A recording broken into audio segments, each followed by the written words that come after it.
హరి ఓం శ్రీ గురుభ్యో నమః. హరి ఓం.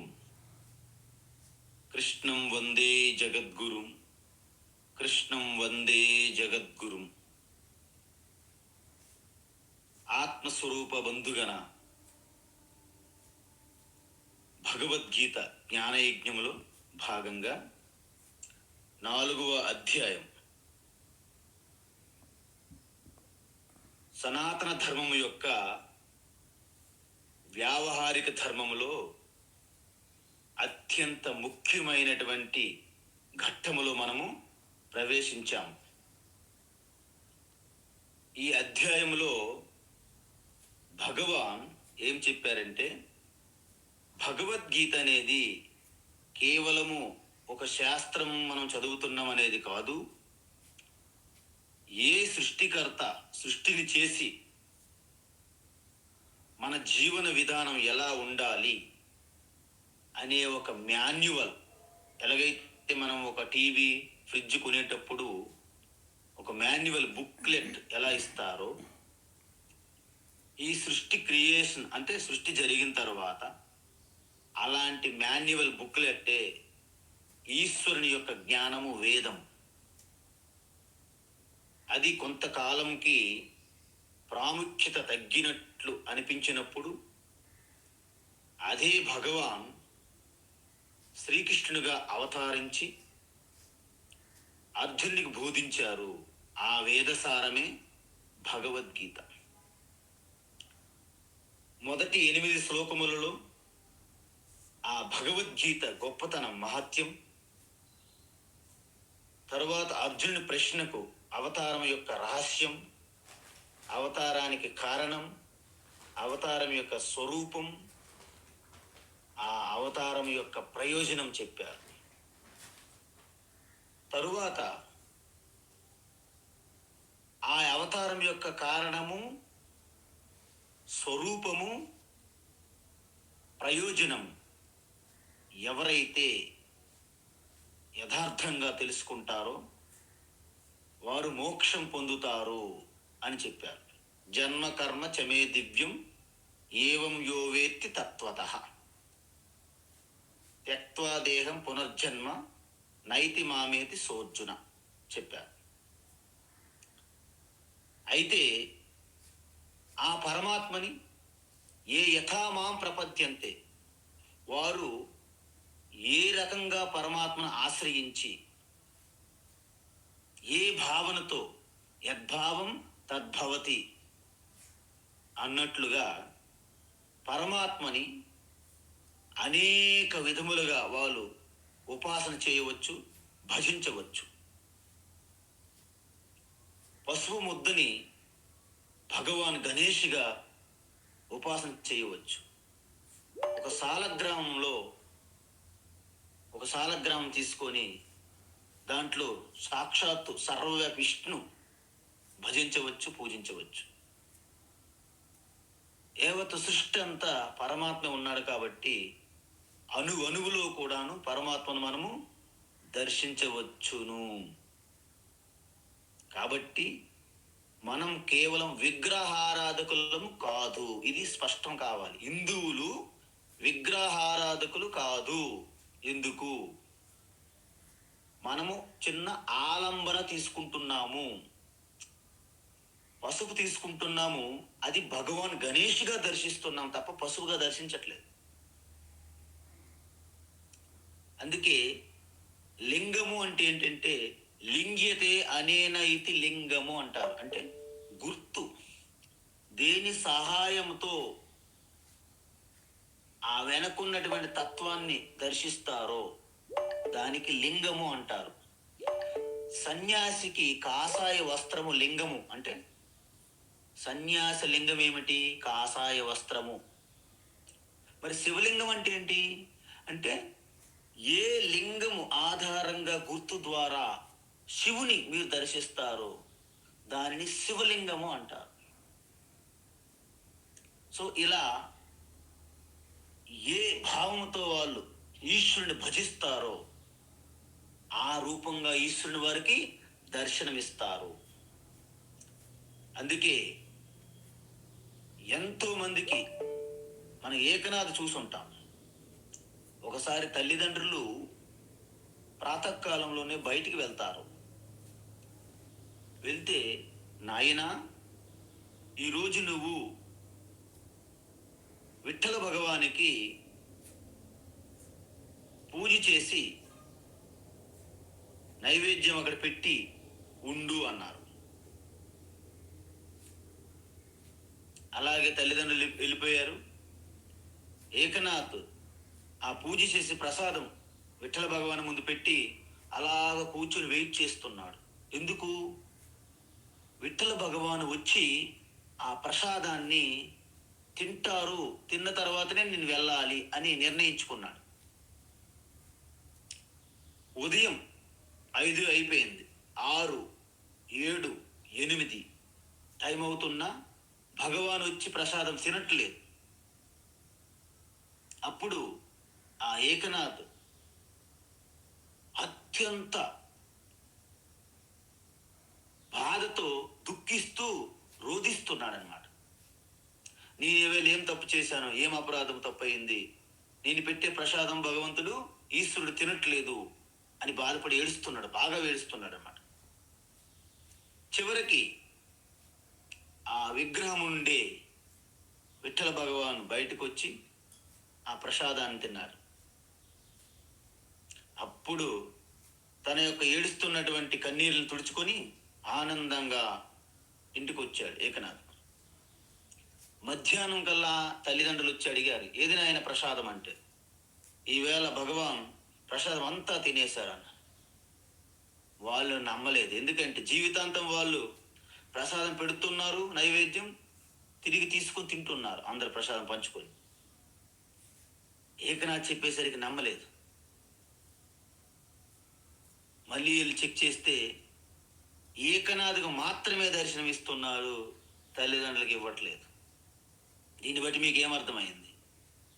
అత్యంత శ్రద్ధాభక్తి తప్పించి ఎలాగైతే రామకృష్ణ 10 రోజులు అయిపోయింది కానీ నాకు కాళీమాత దర్శనం కలగలేదని తనకి చింతాక్రాంతుడై నిద్ర లేక ఆహారం లేక తప్పించే వారికి ఆ ఈశ్వర దర్శనం కలుగుతుంది.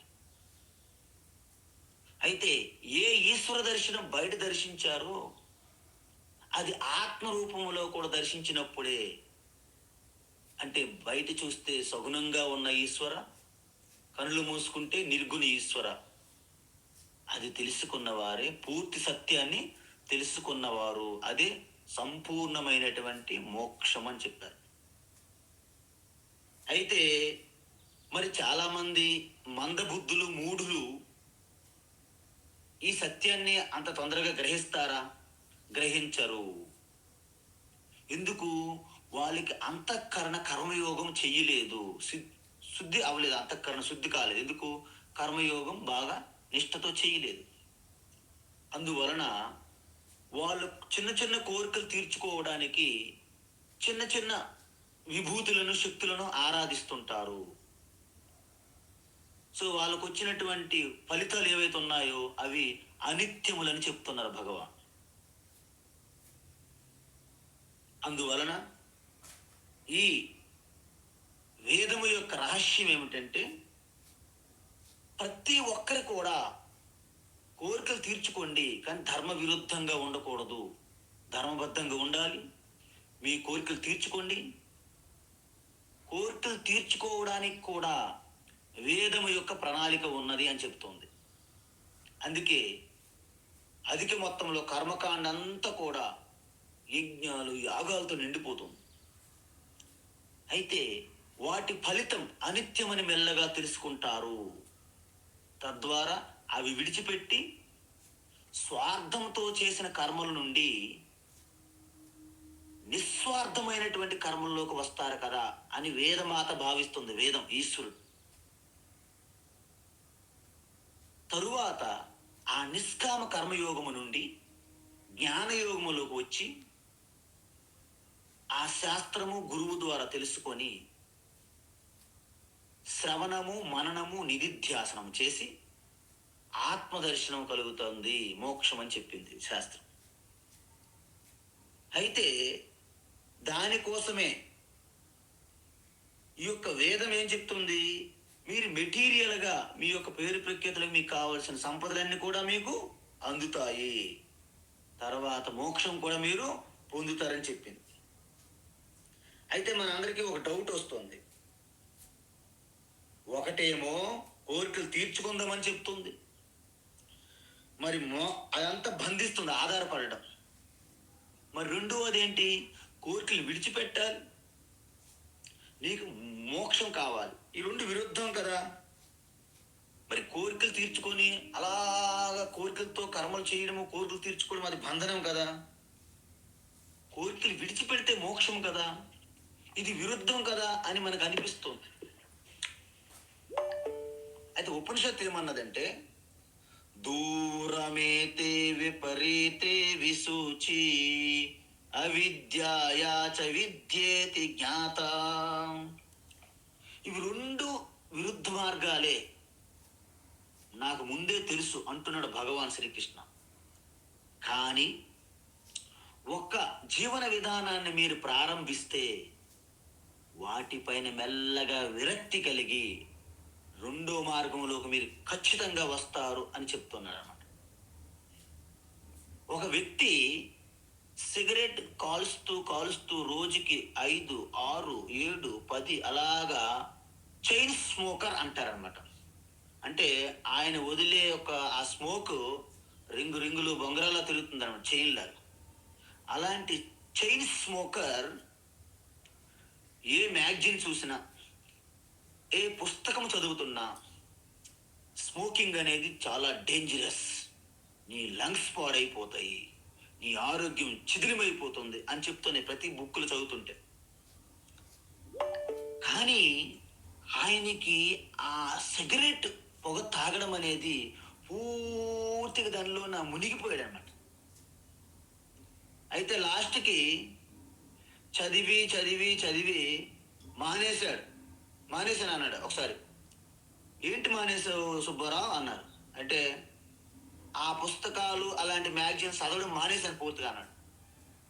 సిగరెట్లు తాగడం మానలేదు, అలాంటి పుస్తకాలు చదవడం చూడడం మానేశాడు. ఎందుకంటే ఆయనకి వాటిలో రుచి లేదు, ఎందుకంటే ఆ సిగరెట్ దాంట్లోనే లయమైపోయాడు బాగా.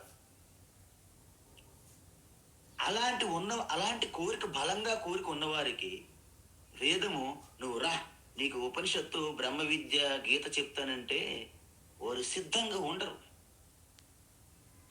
కాబట్టి వాళ్ళకి ఏం చేయాలంటే, అమ్మ చిన్నపిల్లలకి ఎలాగైతే ఆ మందు ముందు ఏదో తీపి బెల్లము ఏదో ఆ పై పొర పెట్టి మందు ఎలాగైతే తినిపిస్తుందో, ఆ విధంగా పైన చిన్న షుగర్ కోటింగ్ చెయ్యాలి మన వాళ్ళకి. అలా చేస్తే రా, నీ కోరికలు కూడా తీరుతాయి అని చెప్పాలి. ఓహో, కోరికలు కూడా తీరుతాయా? అప్పుడు మెల్లగా లోపలికి వస్తారు మీలోకి. అందువలన వేదం ఎప్పుడు కూడాను ఈ ప్రాపంచిక విషయాలకు విరుద్ధం కాదు. ప్రాపంచిక విషయాలు తీర్చుకుంటూనే మీరు ఆధ్యాత్మికమైన తపస్సులో వృద్ధి చెంది మోక్ష మార్గములో ప్రయాణించి ముక్తి పొందాలనే ప్రణాళిక వేదం. మరి ఎందుకు అలాగ వేదం చెప్తున్నది? ఎందుకు చెప్తుందంటే, ఎవరు కూడా కర్మ చెయ్యకుండా తప్పించుకునేందుకు వీలు లేదు. వారు బ్రహ్మచారి అవని, గృహస్థులవని, సన్యాసులవని, ఎవరైనా కర్మ నుండి తప్పించుకోవడానికి వీలు లేదు. మనం చూసాం ఇప్పుడే ఇంతకుముందు 3వ అధ్యాయంలో. ఏంటది? నహి కచ్చిత్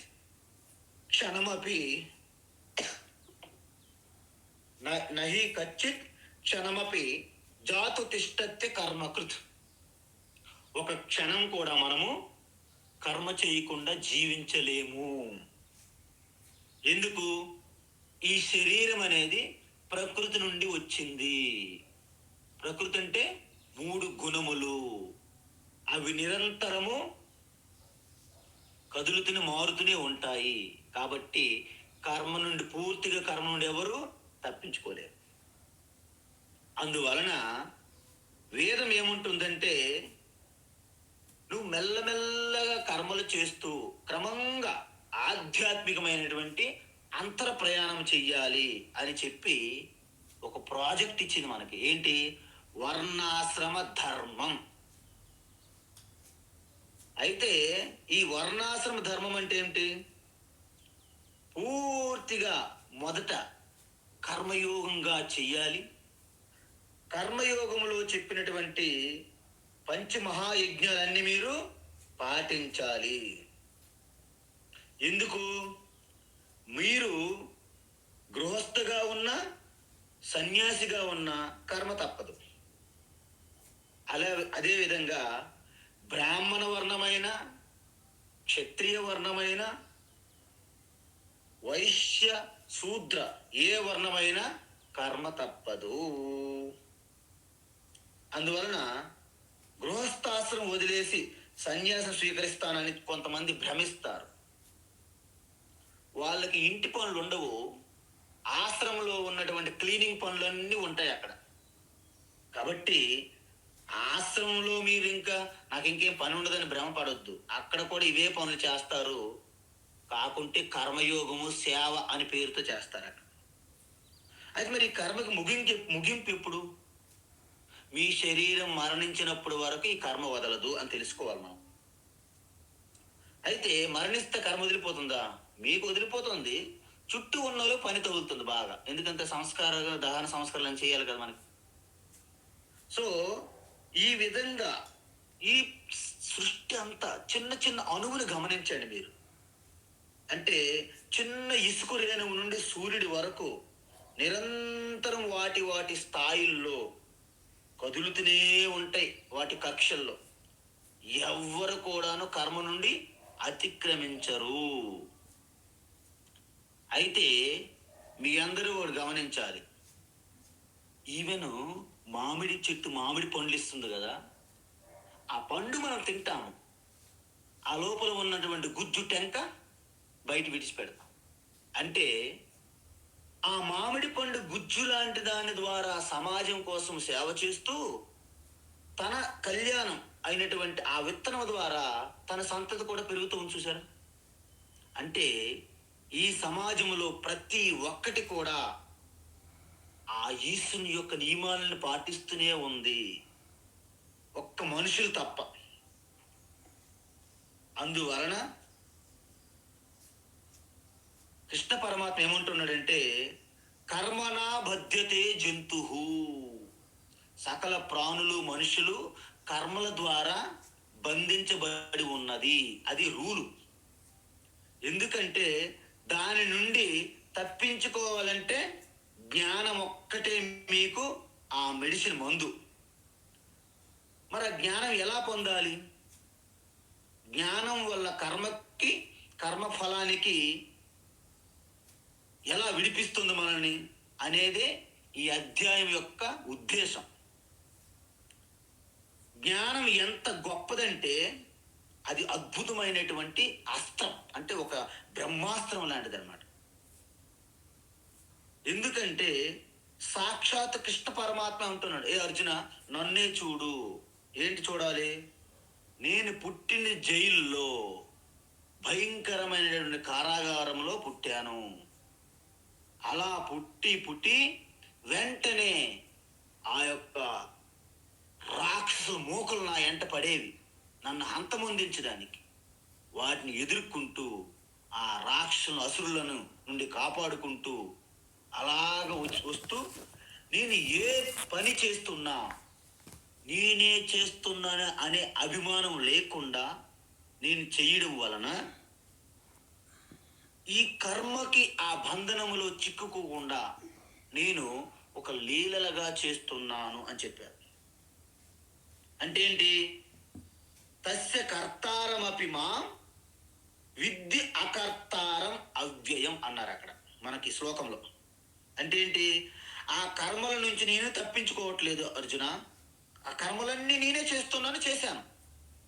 కానీ వాటికి నా అంతరంగ అంటే నా యొక్క అంతరాత్మగా నేను వీటికి కర్తను కాదు అనే భావంతో నేను చేయడం వలన నేను నిరంతరము అవ్యయ స్వరూపంగానే ఉన్నాను. ఎలాగా? నిర్వికార రూపములోనే ఉంటాను. అందుకే ఒకరు అడిగారంట కృష్ణ పరమాత్మకి, మీరు ద్వారకా నగరం అద్భుతంగా కట్టావు కృష్ణ అన్నాడు. నేను ద్వారకా నగరాన్ని నేనేం నిర్మించలేదు అన్నారట ఆయన. అదేంటి అందరూ నువ్వే కదా కట్టారంటున్నారు? అందరు అంటున్నారు, కానీ నేను కట్టాననే భావంతో నేను ఎప్పుడు ద్వారకా నిర్మించలేదు అన్నట్టు ఆయన. సో ఈ విధంగా ఈశ్వరుడు కూడా తన యొక్క సృష్టి కర్మ, ఈ జగత్తు సృష్టి అనే కర్మ ఆయనకు ఉంది. మరి సృష్టి తర్వాత అలాగ డేటాలతో కడుక్కొని కూర్చుంటాడా? దాన్ని స్థితిగా చూడాల్సిన కర్మ బాధ్యత ఈశ్వరునికే ఉన్నది. ఈ రెండు బాగానే ఉన్నాయి. మరి మూడో కర్మ, మరి తనకి ప్రళయంలో చేయించడానికి ఆయనే చెయ్యాలి. ఎంత బాధాకరమైనటువంటి ప్రళయం చేసే ఈశ్వరుడి కర్మ.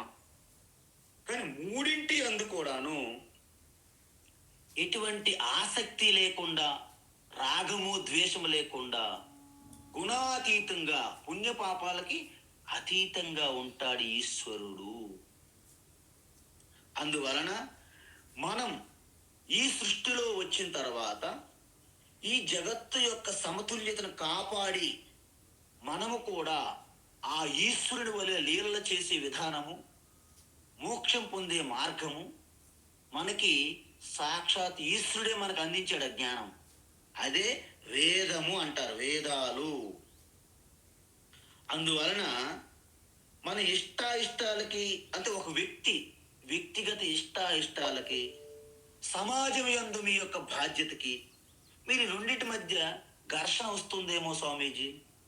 అందువలన ఎటువంటి ఘర్షణ, ఎటువంటి ఇబ్బంది కలగకుండా ఉండేందుకే ఈశ్వరుడు ద్వారా వేదముతో వర్ణాశ్రమ ధర్మం అనేది ప్రవేశపెట్టడం జరిగింది. అందువలన వర్ణాశ్రమ ధర్మములో ప్రతి వ్యక్తిగతంగా వృద్ధి చెందుతూ పైకెళ్తుంటాడు. తద్వారా సమాజం అంతటికి కూడాను మేలు జరుగుతుంది. అది వర్ణాశ్రమ ధర్మం యొక్క ముఖ్యమైనటువంటి ప్రయోజనం. అయితే ఇందులో ఫస్ట్ ఆశ్రమ వ్యవస్థ తీసుకుందాం. ఆశ్రమ వ్యవస్థ అంటే ఏంటి?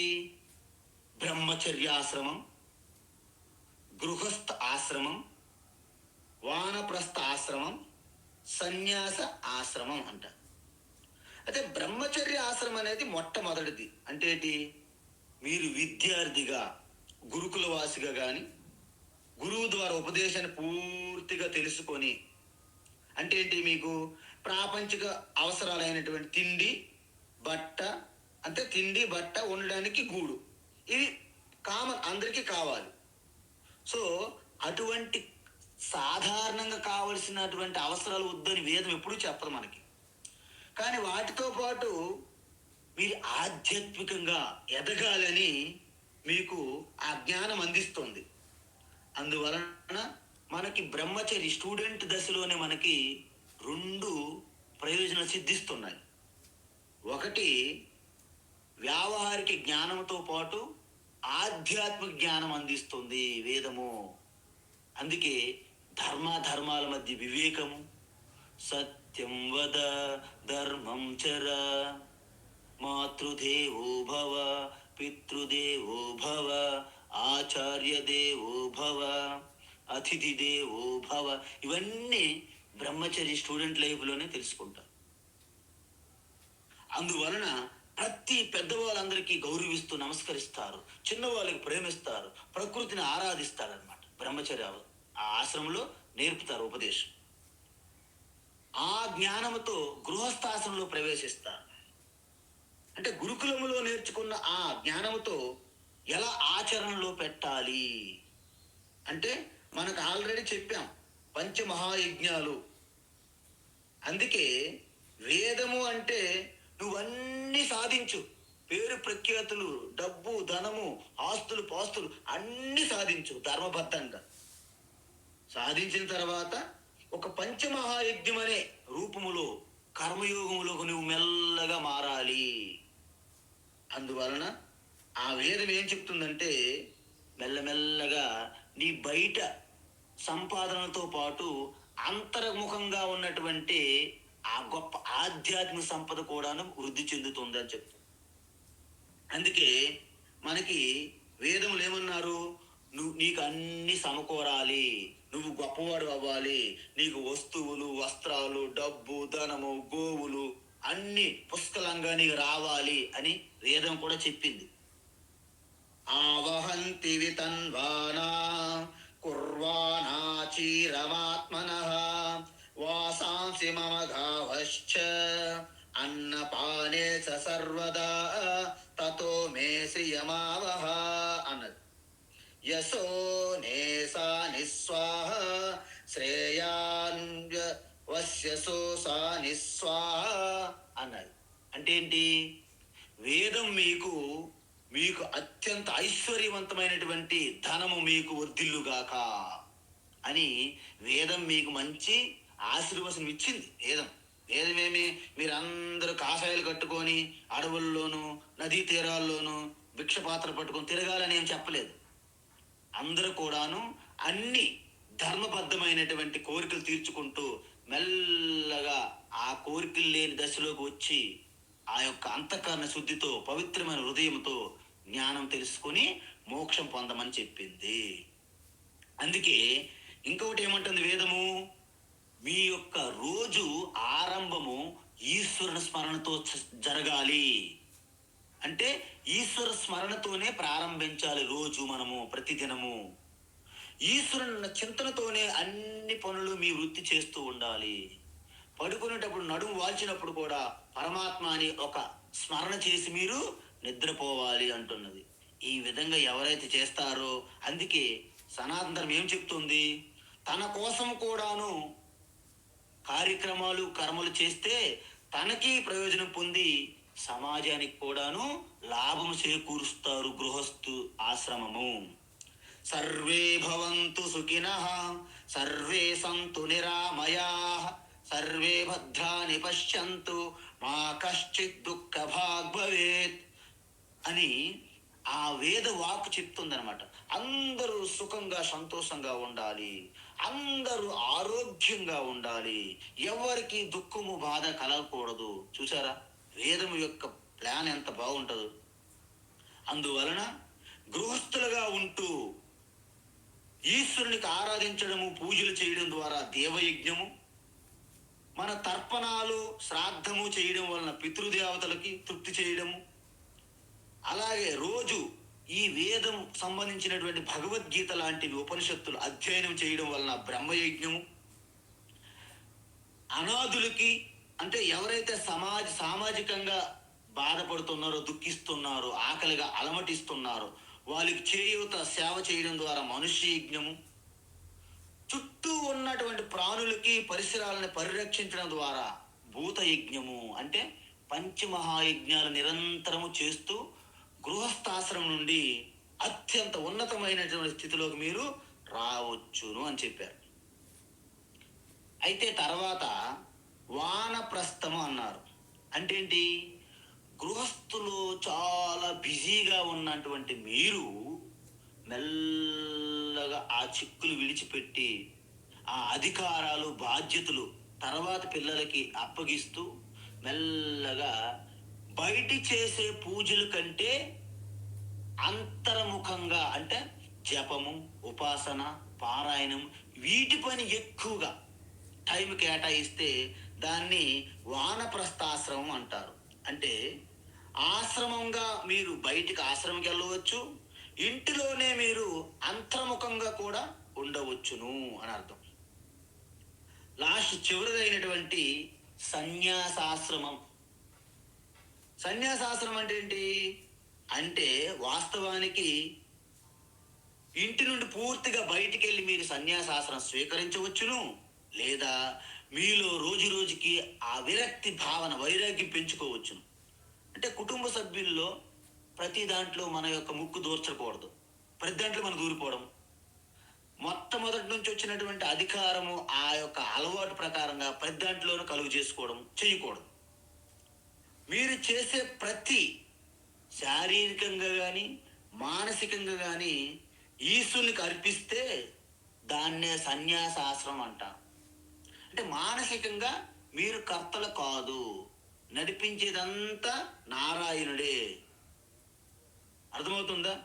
మొత్తం శివుని ఆజ్ఞ లేని శివమైన కుట్టదు అనే ఒక సిద్ధాంతముతో అంతా ఆ ఈశ్వరుడి లీల, ఆయన కృపా కటాక్షమే ఈ యొక్క యంత్రం నడుస్తుంది అని మీ శరీరాన్ని ఒక వాహనంగా చూస్తారు. అప్పుడు దాన్ని సన్యాసాశ్రమం అంటారు. దీంట్లో భగవద్గీత లాంటి ఆత్మ విద్య ప్రధానం.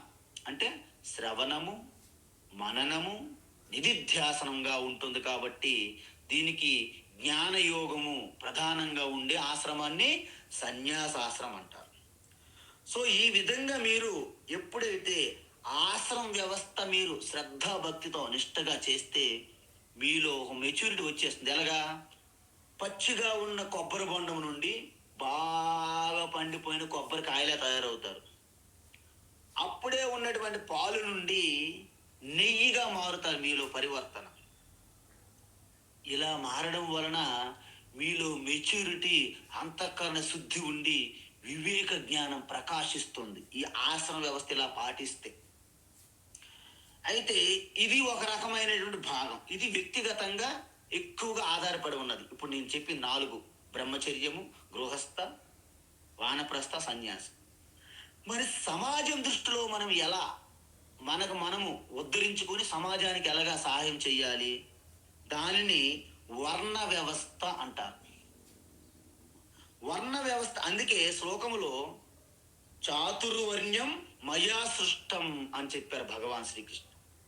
ఎలా 4 వర్ణాలు విభజించారు? గుణకర్మ విభాగశ అన్నారు. అంటే గుణం ఆధారంగా, వారు చేసే కర్మ ఆధారంగా 4 రకాల వర్ణములుగా వేదమే విభజించినది. మీరందరూ శ్రీకృష్ణ పని పాట లేకుండా ఈయనెవరు విడదీయడానికి?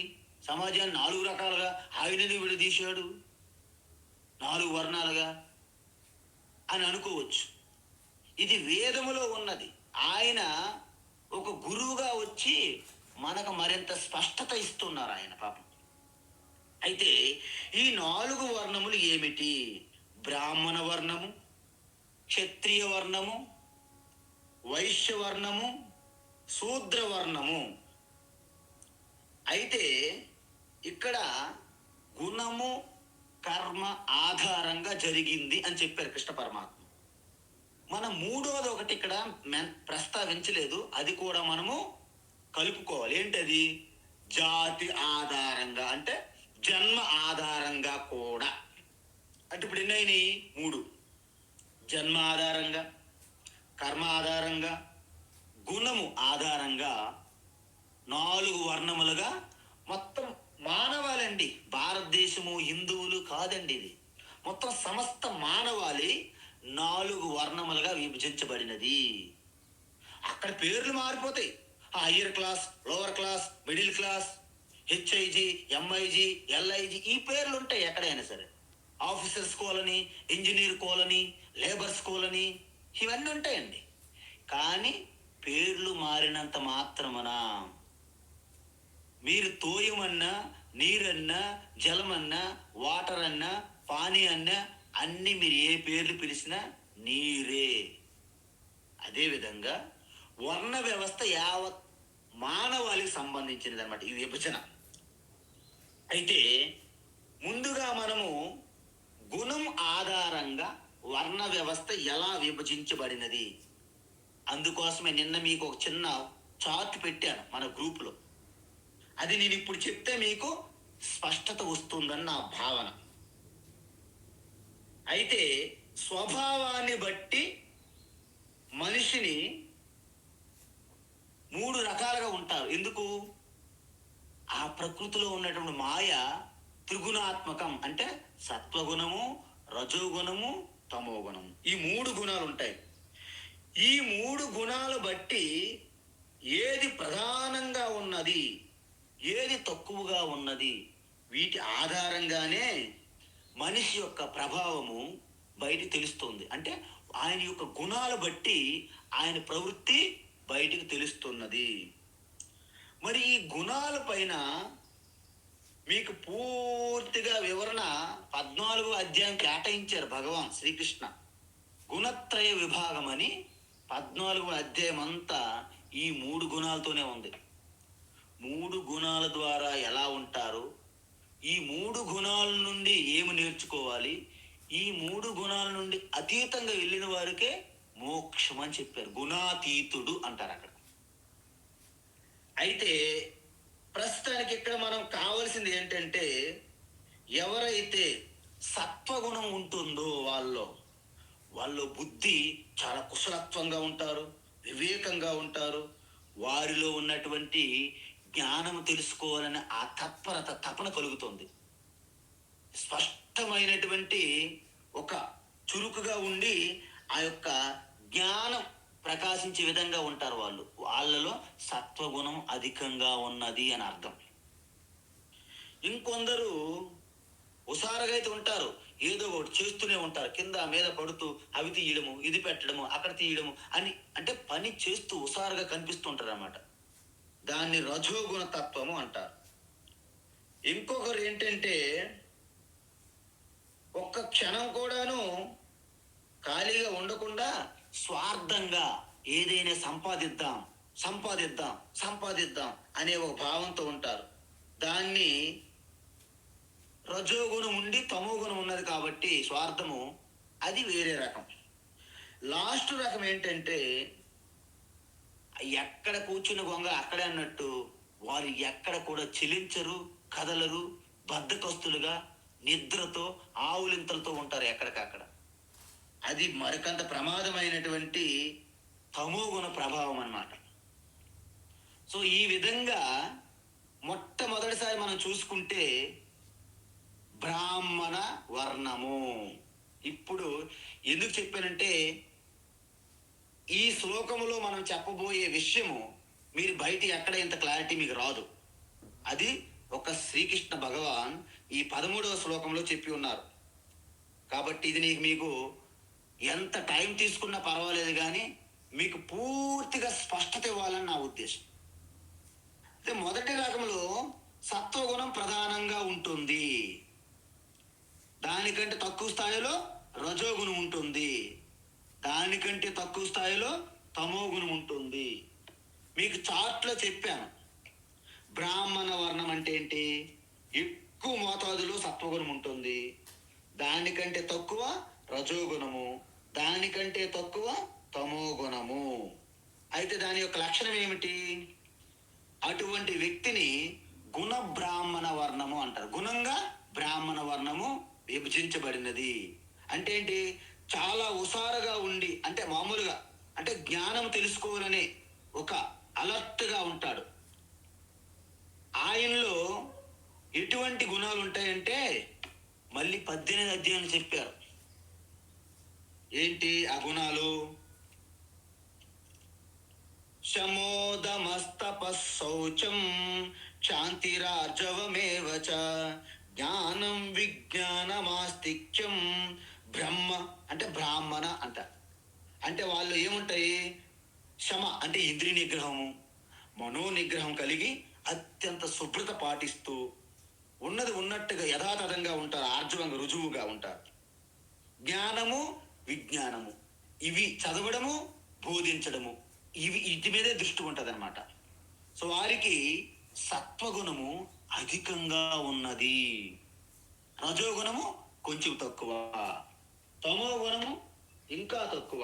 కాబట్టి వారిని ఏమంటారు? గుణ బ్రాహ్మణులు అంటారు. ఏమంటారు? గుణ బ్రాహ్మణులు. మరి రెండో రకం అయితే వాళ్ళకేంటి? సత్వగుణము తక్కువ కానీ రజోగుణం ఎక్కువ, రజోగుణం ఎక్కువ, దానికంటే కొంచెం తక్కువ సత్వగుణము, మరి చాలా తక్కువ తమో గుణము. అందువలన రజోగుణం ఎక్కువగా ఉండడం వలన చాలా ఎక్కువగా యాక్టివ్గా ఉంటారు సమాజంలో పనిచేస్తూ.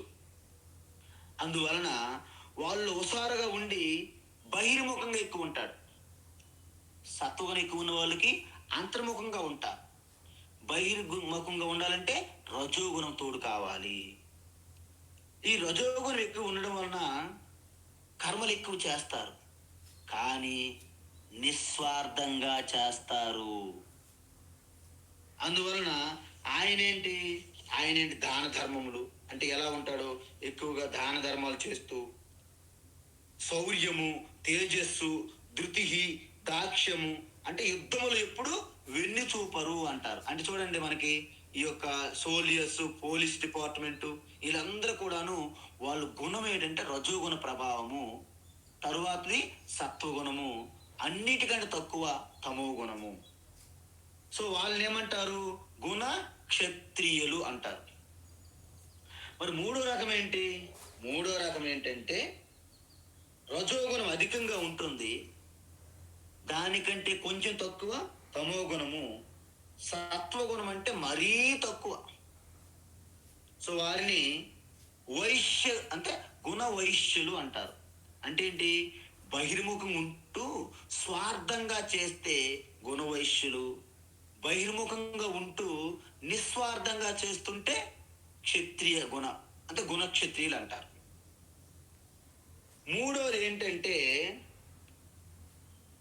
వారికి పాపం తమో గుణం అధికం, దానికంటే కొంచెం తక్కువ రజోగుణము, మరి సత్వగుణము చాలా చాలా ఉన్నదా లేదా అన్నట్టు ఉంటారు అనమాట.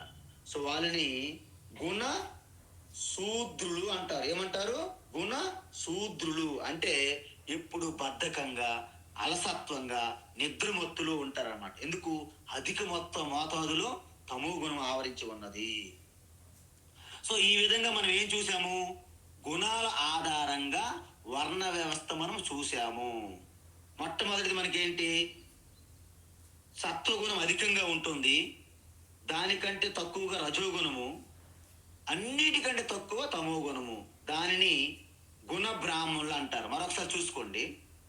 రెండవది రజోగుణం అధికము, దానికంటే తక్కువ బ్యాక్గ్రౌండ్లో సత్వగుణము, అన్నిటికంటే తక్కువ తమో గుణము.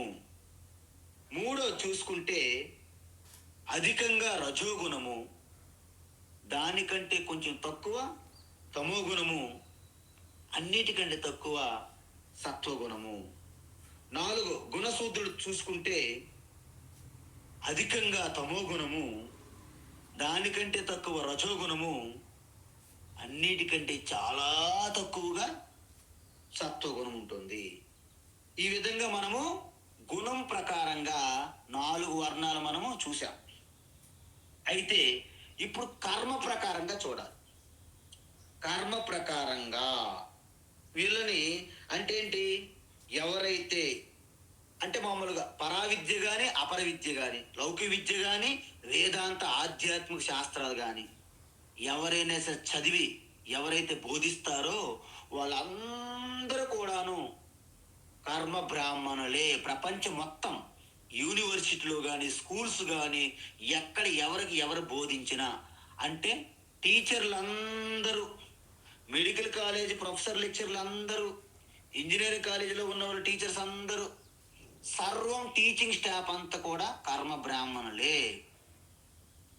మరి రెండవది ఏంటంటే ఎవరైతే మిలిటరీ, డిఫెన్సు, ఎవరైతే రాజకీయ వ్యవస్థ, పరిపాలన, రక్షణ ఇవన్నీ ఎవరైతే చూస్తున్నారో వాళ్ళందరూ కూడాను కర్మ క్షత్రియులు. ఇక్కడ చూడండి, ఇక్కడ జాతి గుణంతో సంబంధం లేదండి, కర్మ ప్రకారం చెప్తున్నారు. ఇక్కడ ఎవరెవరైతే రాజకీయ రంగంలోను, ఎవరైతే డిఫెన్స్, పోలీసు ఇవన్నిట్లో ఉన్నారో వాళ్ళు కర్మ ప్రకారంగా క్షత్రియులే. మరి మూడవ రకం ఏంటి? ఎవరైతే ఎటువంటి వ్యాపారం, బిజినెస్ చేస్తున్నా, ఎవరైనా అవ్వచ్చు, వాళ్ళు ఎటువంటి కుటుంబం నుంచి రాని, వాళ్ళు ఎటువంటి గుణాలు ఉన్నాయి, వాళ్ళు వ్యాపార రంగంలో ఉన్న వారందరూ కూడాను కర్మ వైశ్యులే. మరి నాలుగోది ఏంటి? వాళ్ళు సొంతంగా ఎటువంటి వ్యాపారాలు, వ్యవస్థలు నడపరు, ఎవరికైనా సరే హెల్ప్ చేస్తూ సర్వెంట్లుగానే ఉంటారనమాట, లేబర్ క్లాస్. వాళ్ళందరూ కూడాను కర్మశూద్రులే అంటారన్నమాట. అయితే మనం ఒక విషయం గమనించవచ్చు. ఏంటి విషయము? కర్మ బ్రాహ్మణుడు గుణ బ్రాహ్మణుడు కావచ్చును. అంటే మీరు టీచింగ్ చేస్తున్నారు, బోధిస్తున్నారు భగవద్గీత, మీ గుణము కూడా సత్వగుణముతో మీరు వృద్ధి చెంది బాగా ఇంద్రియ మనోనిగ్రహములతో తపస్సు చేస్తూ అలా ఉన్నారనుకోండి, మీరు గుణంతో కూడా మీరు బ్రాహ్మణులే, మీ కర్మ కూడా బ్రాహ్మణుడే అవ్వచ్చు. కానీ కర్మ బ్రాహ్మణుడు ఉన్నాడు కదా, గుణ బ్రాహ్మణుడు అవ్వాలని రూల్ లేదు. ఎందుకు? కర్మ బ్రాహ్మణుడు అంటే నేను టీచర్ని, సన్యాసిని, నేనేమో రుద్రాక్ష మాలలు గారు వ్యాపారాలు పెట్టుకున్నాను అనుకో వెనక పక్కన, నేను కేవలము కర్మ బ్రాహ్మణుడే కాదు, నేను కర్మ వైశ్యుని అవుతున్నప్పుడు. ఎందుకు? నా కర్మ ఏంటి అక్కడ? నేను టీచింగ్. కానీ నా గుణం ఏంటి? నేనేమో శాస్త్రం చదువుకోవాలి, కానీ వ్యాపారం కూడా చేస్తున్నా నేను, రుద్రాక్షల వ్యాపారం. ఆ వ్యాపారం ఎవరిది? గుణము అది వైశ్యుడిది. అందువలన ఒక వ్యక్తి వేదాలు బోధించవచ్చు కర్మ ప్రకారంగా, కర్మ బ్రాహ్మణుడు. కానీ ఆ వేదముల యొక్క పుస్తకాలు అమ్ముతూ లాభం పొందాడు అనుకోండి, ఆడేమవుతాడు? గుణ వైశ్యుడు అవుతాడు. రుద్రాక్షమాలలు పుస్తకాలు అమ్మాడు అనుకోండి, ఆడు గుణ వైశ్యుడు అవుతాడు అనమాట. అందువలన ఒకే వ్యక్తి కర్మ బ్రాహ్మణుడుగా ఉండొచ్చు, గుణ బ్రాహ్మణుడుగా ఉండొచ్చు, ఉండకపోవచ్చు కూడా. అంటే మీకేమర్థమైంది? కర్మ ఒకటి, గుణం ఒకటి వేరువేరుగా కూడా ఉండవచ్చును. ఇప్పుడు మీకు అర్థమైంది కదా. గుణాల వలన మీ గుణము సత్వగుణం ప్రధానమైతే మీరు బ్రాహ్మణులు, మీరు టీచింగ్లు కూడా చేస్తారు. రజోగుణం ప్రధానంగా ఉంటే, వెనక సత్వగుణం ఉంటే వాళ్ళు క్షత్రియ గుణము. రజోగుణం ప్రధానంగా ఉండి తమోగుణం వెనక ఉంటే వైశ్యులు. తమోగుణం ప్రధానంగా ఉండి దాని వెనక రజోగుణం ప్రధానం లేకుండా తమోగుణం ఉండి రజోగుణంతో ఉంటే శూద్రులు అంటారు. సో ఈ విధంగా మీకు చార్ట్ పెడతాను, ఒకసారి మీరు గమనించాలి. ఇప్పుడు మూడవది ఒకటి ఉన్నది. ఏంటి? జాతి ప్రకారంగా. అంటే పుట్టుకతో కూడా మీకు వర్ణ వ్యవస్థ అనేది చెప్పవచ్చును. ఎందుకు? ఎవరైతే దీర్ఘకాలంగా ఆ బ్రాహ్మణ కర్మ, ఎవరైతే శాస్త్రాలు చదివి బోధిస్తూ ఉన్నారో, అలాంటి కర్మ చేస్తూ ఆ బ్రాహ్మణ వర్ణంగా ఉన్న వారికి పుట్టే సంతానము పుట్టిన వెంటనే బ్రాహ్మణ వర్ణంగా పిలువబడతారు. అయితే ఈ పుట్టుక వలన మీకు కేవలము ఒక తల్లిదండ్రుల నుంచి వచ్చినటువంటి వృత్తులను మీరు పాటించగలుగుతారు. ఎందుకు? పుట్టుక వల్ల ఏర్పడిన విభాగము ఈ పుట్టుకకే జాతి లేదా జన్మ అంటారనమాట. అందువల్ల బ్రాహ్మణ పుట్టిన వ్యక్తికి జాతి బ్రాహ్మణుడు అవుతాడు. క్షత్రియులు పుట్టిన వాళ్ళు జాతి క్షత్రియ, అలాగే వైశ్యులు జాతి వైశ్యులు, అలాగే శూద్రులు జాతి శూద్రులు అవుతారు. ఇప్పుడు మీకు అర్థమైంది కదా. ఈ 4 పుట్టుకతో కూడా అవ్వచ్చును. ఇంకొకటి ఏంటి? గుణము ద్వారా కూడాను అవ్వచ్చును. ఇంకొకటి ఏంటి? కర్మ ద్వారా కూడా మీరు 4 వర్ణములుగా ఉండవచ్చును అన్నారు. అయితే ఇక్కడ ఒక గొప్ప విషయం ఏమిటంటే, మరి ఈ 3 ద్వారా ఏది గొప్పది? కర్మ ద్వారా వర్ణ వ్యవస్థకి గౌరవించాలా బాగా? మరి జాతి ద్వారా వర్ణ వ్యవస్థ గొప్పదా? గుణము ద్వారా వర్ణ వ్యవస్థ గొప్పదా? అంటే ఇక్కడ ఏమంటున్నారంటే, సాక్షాత్తు 4 వర్ణములు కూడా భగవంతుని యొక్క అంగములుగా ఉన్నాయి. అంటే మనలో కూడా 4 భాగములు ఉన్నాయి. సాక్షాత్తు విరాటుడైనటువంటి విశ్వరూపములు కూడా 4 భాగములు ఉన్నాయి. దానినే పురుష సూక్తములు ఇలా చెప్పారు. బ్రాహ్మణో ఓస్యముఖమాసీత్ బాహురాజన్యకృతః ఊరు తదస్య యద్వైశ్యః పద్భ్యాగం శూద్రో అజాయత చంద్రమా మనసో జాతః చక్షో సూర్యో అజాయత అన్నారు.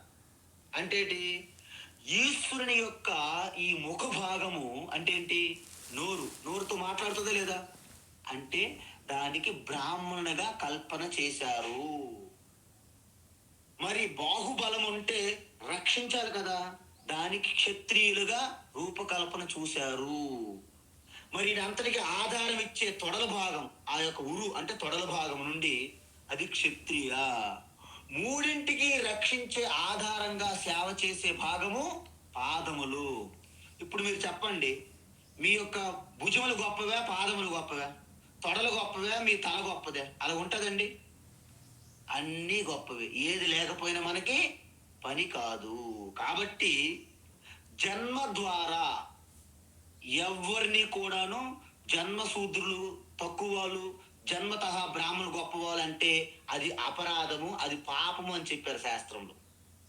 జన్మ మూలంగా మీరెవరిని చిన్నవాళ్ళు పెద్దవాళ్ళుగా అనుకోకూడదు. ఇప్పుడు మన దౌర్భాగ్యం ఏంటంటే, మన దేశంలోనూ మొత్తం ఎలా సంస్కృతి మారిందంటే జన్మ ఆధారంగా మనము గౌరవిస్తున్నాము. ఇది విరుద్ధం, శాస్త్ర విరుద్ధం. జన్మ ఆధారంగా అందరూ సమానమని శాస్త్రం చెప్తుంది. మనం బయటేమో జన్మ ఆధారంగా, కులాల ఆధారంగా, జన్మ ఆధారంగా మనము అంత రాద్ధాంతాలు, అపరాధాలు, అన్యాయాలు, అధర్మాలు చేస్తున్నాం. కాబట్టి జన్మ ఆధారంగా ఎవరు గొప్పవారు కాదు, ఎవరు తక్కువ వారు కాదు. ఇది ఒకటి మీరు గుర్తుపెట్టుకోవాలి, మొట్టమొదటి లెసన్. అయితే కర్మ ద్వారా ఏమైనా ఎవరు గొప్పవారు తక్కువవారు ఉంటారా? అస్సలు లేరండి. ఎందుకంటే మనకి వాష్రూములు శుభ్రపరిచే వాళ్ళు, పారిశుద్ధ కార్మికులు తక్కువవారు, టెంపుల్లోనూ వేదములు బోధిస్తూ అర్చన చేసే పురోహితుడు గొప్పవారు అని మన భ్రమ. ఎందుకంటే మన కార్యక్రమాలు, భోజనం చేస్తున్న నోరు గొప్పదా, మరి మలమూత్రాలు విసర్జిస్తున్నటువంటి ఆ ఇంద్రియములు నీచమైనవా? అలా ఉండదండి. ఒక్కసారి ఆగిపోతే మనకు తెలుస్తుంది మన బాధ ఏంటో. సిస్టమ్ అంతా ఆగిపోతుంది. మన వెంటిలేటర్లు పెడతారు మనకి ఐసీయూలో. అంటే కర్మ ద్వారా ఒకటి గొప్ప పని, ఇంకొకటి చెడు పని అంటూ ఉండదండి. వంట, క్లీనింగు, టీచింగు, వ్యాపారము, మిలిటరీ, పరిపాలన, అన్ని పనులు కూడాను ఈశ్వరుని యొక్క కర్మ ఆధారంగా వచ్చినాయి. కాబట్టి అన్ని కార్యక్రమాలు, కర్మలు గొప్పవే. అందువలన పారిశుద్ధ్య కార్మికులకు కూడాను పాద ప్రక్షాళన చేసి ఆ మధ్యన పూజ చేశారు మన ప్రధానమంత్రి నరేంద్ర మోడీ గారు. కాబట్టి మీరు కర్మ ఆధారంగా విభజించకూడదు. కానీ సమాజం ఏమైంది? ఇప్పుడు కర్మ ఆధారంగా విభజించింది. అందువలన మనము దానికి మూల్యం చెల్లించుకుంటున్నాం. అయితే మరి దేని ప్రకారంగా మనం గౌరవించాలి? గుణం ఆధారంగా మనము గౌరవించాలి. కాబట్టి ఎవరైతే సత్వగుణ సంపన్నులుగా ఉంటారో ఆ గుణం ఆధారంగా మనం వారిని గౌరవించి తీరాలి. గుణం ఆధారం అంటే ఏంటి? సత్వగుణములో ఉన్నటువంటి వారికి గుణ బ్రాహ్మణ అంటారు. రజోగుణం ప్రధానంగా ఉండి తక్కువ సత్వగుణం ఉంటే గుణ క్షత్రియ. రజోగుణం అధికంగా ఉండి తమోగుణం తక్కువ ఉంటే గుణ వైశ్య. తమోగుణం అధికంగా ఉండి రజోగుణం తర్వాత ఉంటే గుణ శూద్ర. దీన్ని బట్టి మనకేమైంది? గుణశూద్రుడు గుణ వైశ్యుడుగా మారాలి. ఎలా? ఆ తమో గుణాన్ని తగ్గించుకుంటూ. గుణ వైశ్యుడు గుణ క్షత్రియుడిగా మారాలి, రజోగుణము తమో గుణం తగ్గించుకొని. గుణ క్షత్రియుడు గుణ బ్రాహ్మణుడిగా మారాలి. ఎలాగా? పూర్తిగా రజోగుణం తమో గుణం తగ్గించి సత్వగుణం పెంచుకొని. ఈ విధంగా పుట్టిన ప్రతి వ్యక్తి గుణ బ్రాహ్మణుడిగా ఎదిగి ఆ గుణాల నుండి అతీతం వెళ్ళి గుణాతీతుడిగా మోక్షం పొందాలని ప్రణాళిక. కాబట్టి రేపు కూడా మరి కాస్త వివరణ ఈ శ్లోకం మీద చూసి ముందుకెళ్దాం. హరి ఓం నమః. సర్వం శ్రీ కృష్ణార్పణమస్తు. కృష్ణం వందే జగద్గురుం, కృష్ణం వందే జగద్గురుం. ఆత్మస్వరూప బంధుగణ భగవద్గీత జ్ఞానయజ్ఞములో భాగంగా 4వ అధ్యాయం సనాతన ధర్మము యొక్క వ్యావహారిక ధర్మములో అత్యంత ముఖ్యమైనటువంటి ఘట్టములో మనము ప్రవేశించాము. ఈ అధ్యాయములో భగవాన్ ఏం చెప్పారంటే, భగవద్గీత అనేది కేవలము ఒక శాస్త్రం మనం చదువుతున్నాం అనేది కాదు, ఏ సృష్టికర్త సృష్టిని చేసి మన జీవన విధానం ఎలా ఉండాలి అనే ఒక మాన్యువల్, ఎలాగైతే మనం ఒక టీవీ ఫ్రిడ్జ్ కొనేటప్పుడు ఒక మాన్యువల్ బుక్లెట్ ఎలా ఇస్తారో, ఈ సృష్టి క్రియేషన్ అంటే సృష్టి జరిగిన తర్వాత అలాంటి మాన్యువల్ బుక్లెట్టే ఈశ్వరుని యొక్క జ్ఞానము, వేదం. అది కొంతకాలంకి ప్రాముఖ్యత తగ్గినట్లు అనిపించినప్పుడు అదే భగవాన్ శ్రీకృష్ణునిగా అవతరించి అర్జునునికి బోధించారు. ఆ వేదసారమే భగవద్గీత. మొదటి 8 శ్లోకములలో ఆ భగవద్గీత గొప్పతనం, మహత్యం, తరువాత అర్జునుని ప్రశ్నకు అవతారం యొక్క రహస్యం, అవతారానికి కారణం, అవతారం యొక్క స్వరూపం, ఆ అవతారం యొక్క ప్రయోజనం చెప్పారు. తరువాత ఆ అవతారం యొక్క కారణము, స్వరూపము, ప్రయోజనం ఎవరైతే యథార్థంగా తెలుసుకుంటారో వారు మోక్షం పొందుతారు అని చెప్పారు. జన్మ కర్మ చమే దివ్యం ఏవం యో వేత్తి తత్వతః త్యక్త్వా దేహం పునర్జన్మ నైతి మామేతి సోర్జున చెప్పారు. అయితే ఆ పరమాత్మని ఏ యథామాం ప్రపద్యంతే, వారు ఏ రకంగా పరమాత్మను ఆశ్రయించి ఏ భావనతో, యద్భావం తద్భవతి అన్నట్లుగా పరమాత్మని అనేక విధములుగా వాళ్ళు ఉపాసన చేయవచ్చు, భజించవచ్చు. పసుపు ముద్దని భగవాన్ గణేష్గా ఉపాసన చేయవచ్చు. ఒక సాలగ్రామం తీసుకొని దాంట్లో సాక్షాత్తు సర్వవ్యాపి విష్ణు భజించవచ్చు, పూజించవచ్చు. యావత్ సృష్టి అంతా పరమాత్మ ఉన్నాడు కాబట్టి అణువులో కూడాను పరమాత్మను మనము దర్శించవచ్చును. కాబట్టి మనం కేవలం విగ్రహారాధకులము కాదు, ఇది స్పష్టం కావాలి. హిందువులు విగ్రహారాధకులు కాదు. ఎందుకు? మనము చిన్న ఆలంబన తీసుకుంటున్నాము, పసుపు తీసుకుంటున్నాము, అది భగవాన్ గణేష్గా దర్శిస్తున్నాం తప్ప పసుపుగా దర్శించట్లేదు. అందుకే లింగము అంటే ఏంటంటే లింగ్యతే అనేన ఇది లింగము అంటారు. అంటే గుర్తు, దేని సహాయంతో ఆ వెనకున్నటువంటి తత్వాన్ని దర్శిస్తారో దానికి లింగము అంటారు. సన్యాసికి కాషాయ వస్త్రము లింగము. అంటే సన్యాస లింగం ఏమిటి? కాషాయ వస్త్రము. మరి శివలింగం అంటే ఏంటి? అంటే ఏ లింగము ఆధారంగా గుర్తు ద్వారా శివుని మీరు దర్శిస్తారో దానిని శివలింగము అంటారు. సో ఇలా ఏ భావంతో వాళ్ళు ఈశ్వరుని భజిస్తారో ఆ రూపంగా ఈశ్వరుని వారికి దర్శనమిస్తారు. అందుకే ఎంతో మందికి మనం ఏకనాథ చూసుంటాం. ఒకసారి తల్లిదండ్రులు ప్రాతకాలంలోనే బయటికి వెళ్తారు. వెళ్తే, నాయనా ఈరోజు నువ్వు విఠ్ఠల భగవానికి పూజ చేసి నైవేద్యం అక్కడ పెట్టి ఉండు అన్నారు. అలాగే తల్లిదండ్రులు వెళ్ళిపోయారు. ఏకనాథ్ ఆ పూజ చేసి ప్రసాదం విఠ్ఠల భగవాన్ ముందు పెట్టి అలాగ కూర్చొని వెయిట్ చేస్తున్నాడు. ఎందుకు?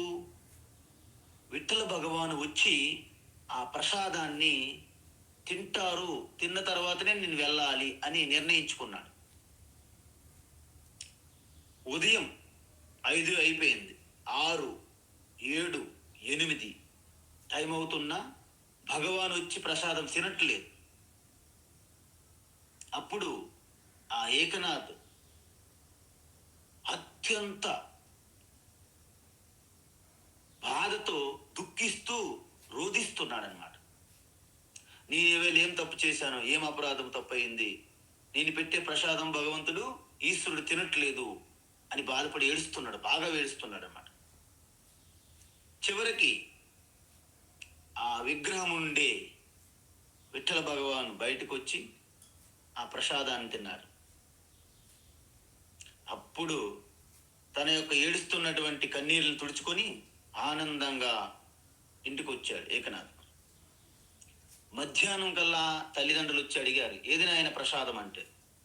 ఈవేళ భగవాన్ ప్రసాదం అంతా తినేశారన్న.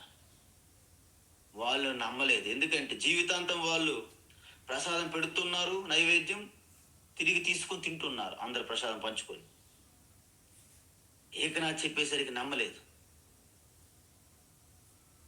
మళ్ళీ వీళ్ళు చెక్ చేస్తే ఏకనాథ్కు మాత్రమే దర్శనం ఇస్తున్నారు, తల్లిదండ్రులకు ఇవ్వట్లేదు.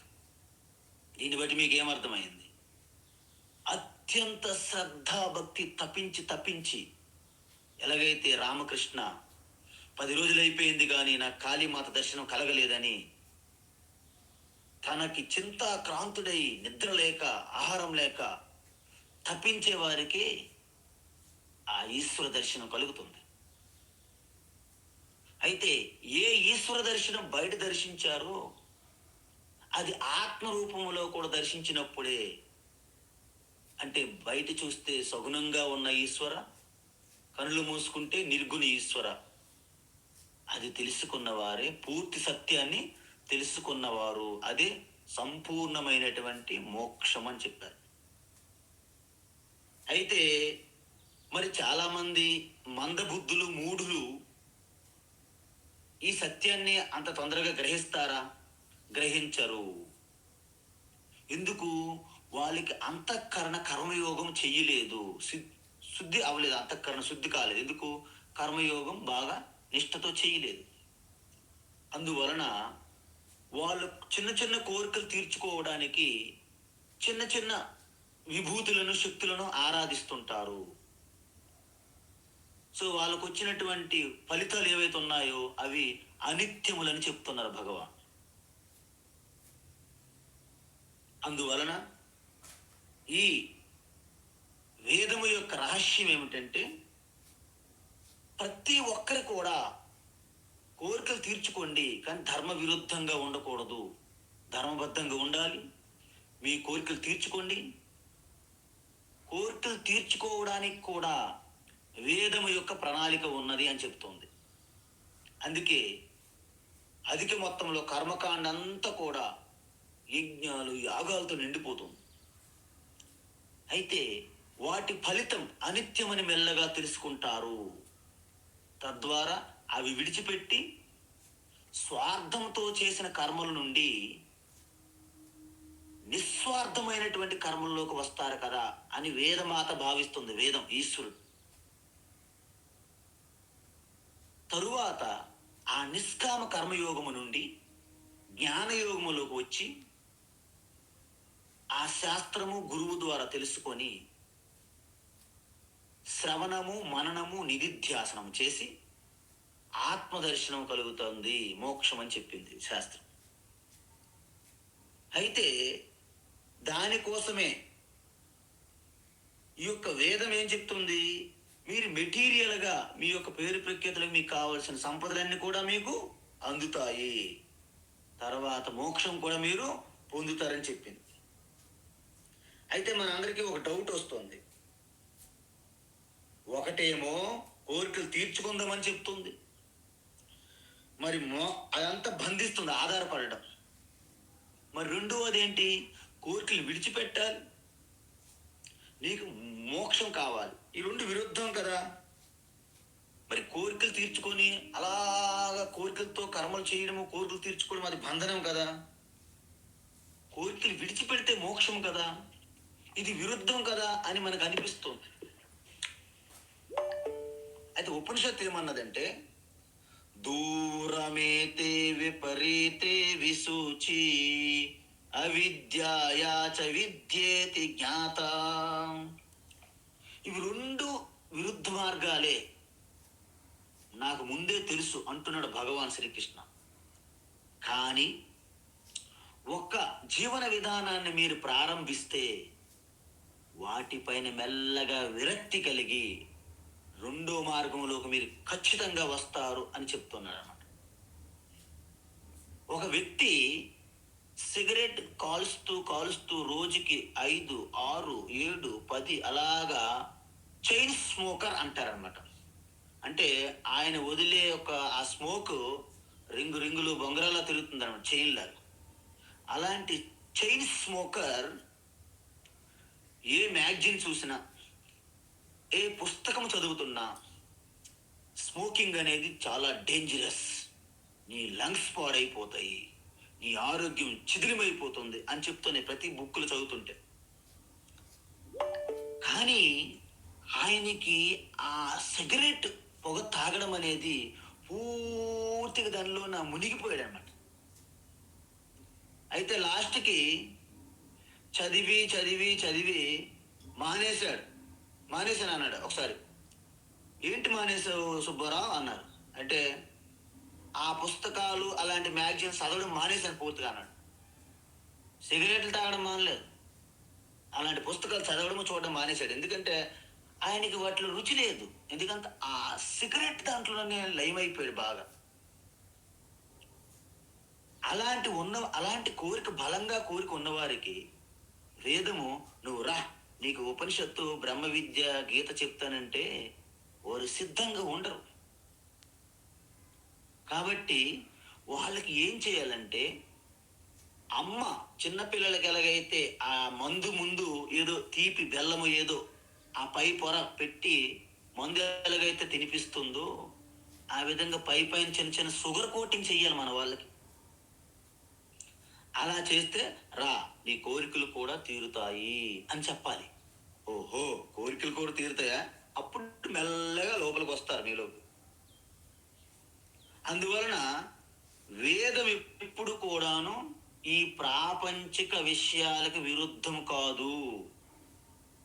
ప్రాపంచిక విషయాలు తీర్చుకుంటూనే మీరు ఆధ్యాత్మికమైన తపస్సులో వృద్ధి చెంది మోక్ష మార్గములో ప్రయాణించి ముక్తి పొందాలనే ప్రణాళిక వేదం. మరి ఎందుకు అలాగ వేదం చెప్తున్నది? ఎందుకు చెప్తుందంటే, ఎవరు కూడా కర్మ చెయ్యకుండా తప్పించుకునేందుకు వీలు లేదు. వారు బ్రహ్మచారి అవని, గృహస్థులవని, సన్యాసులవని ఎవరైనా కర్మ నుండి తప్పించుకోవడానికి వీలు లేదు. మనం చూసాం ఇప్పుడే ఇంతకుముందు 3వ అధ్యాయంలో. ఏంటది? నహి కచ్చిత్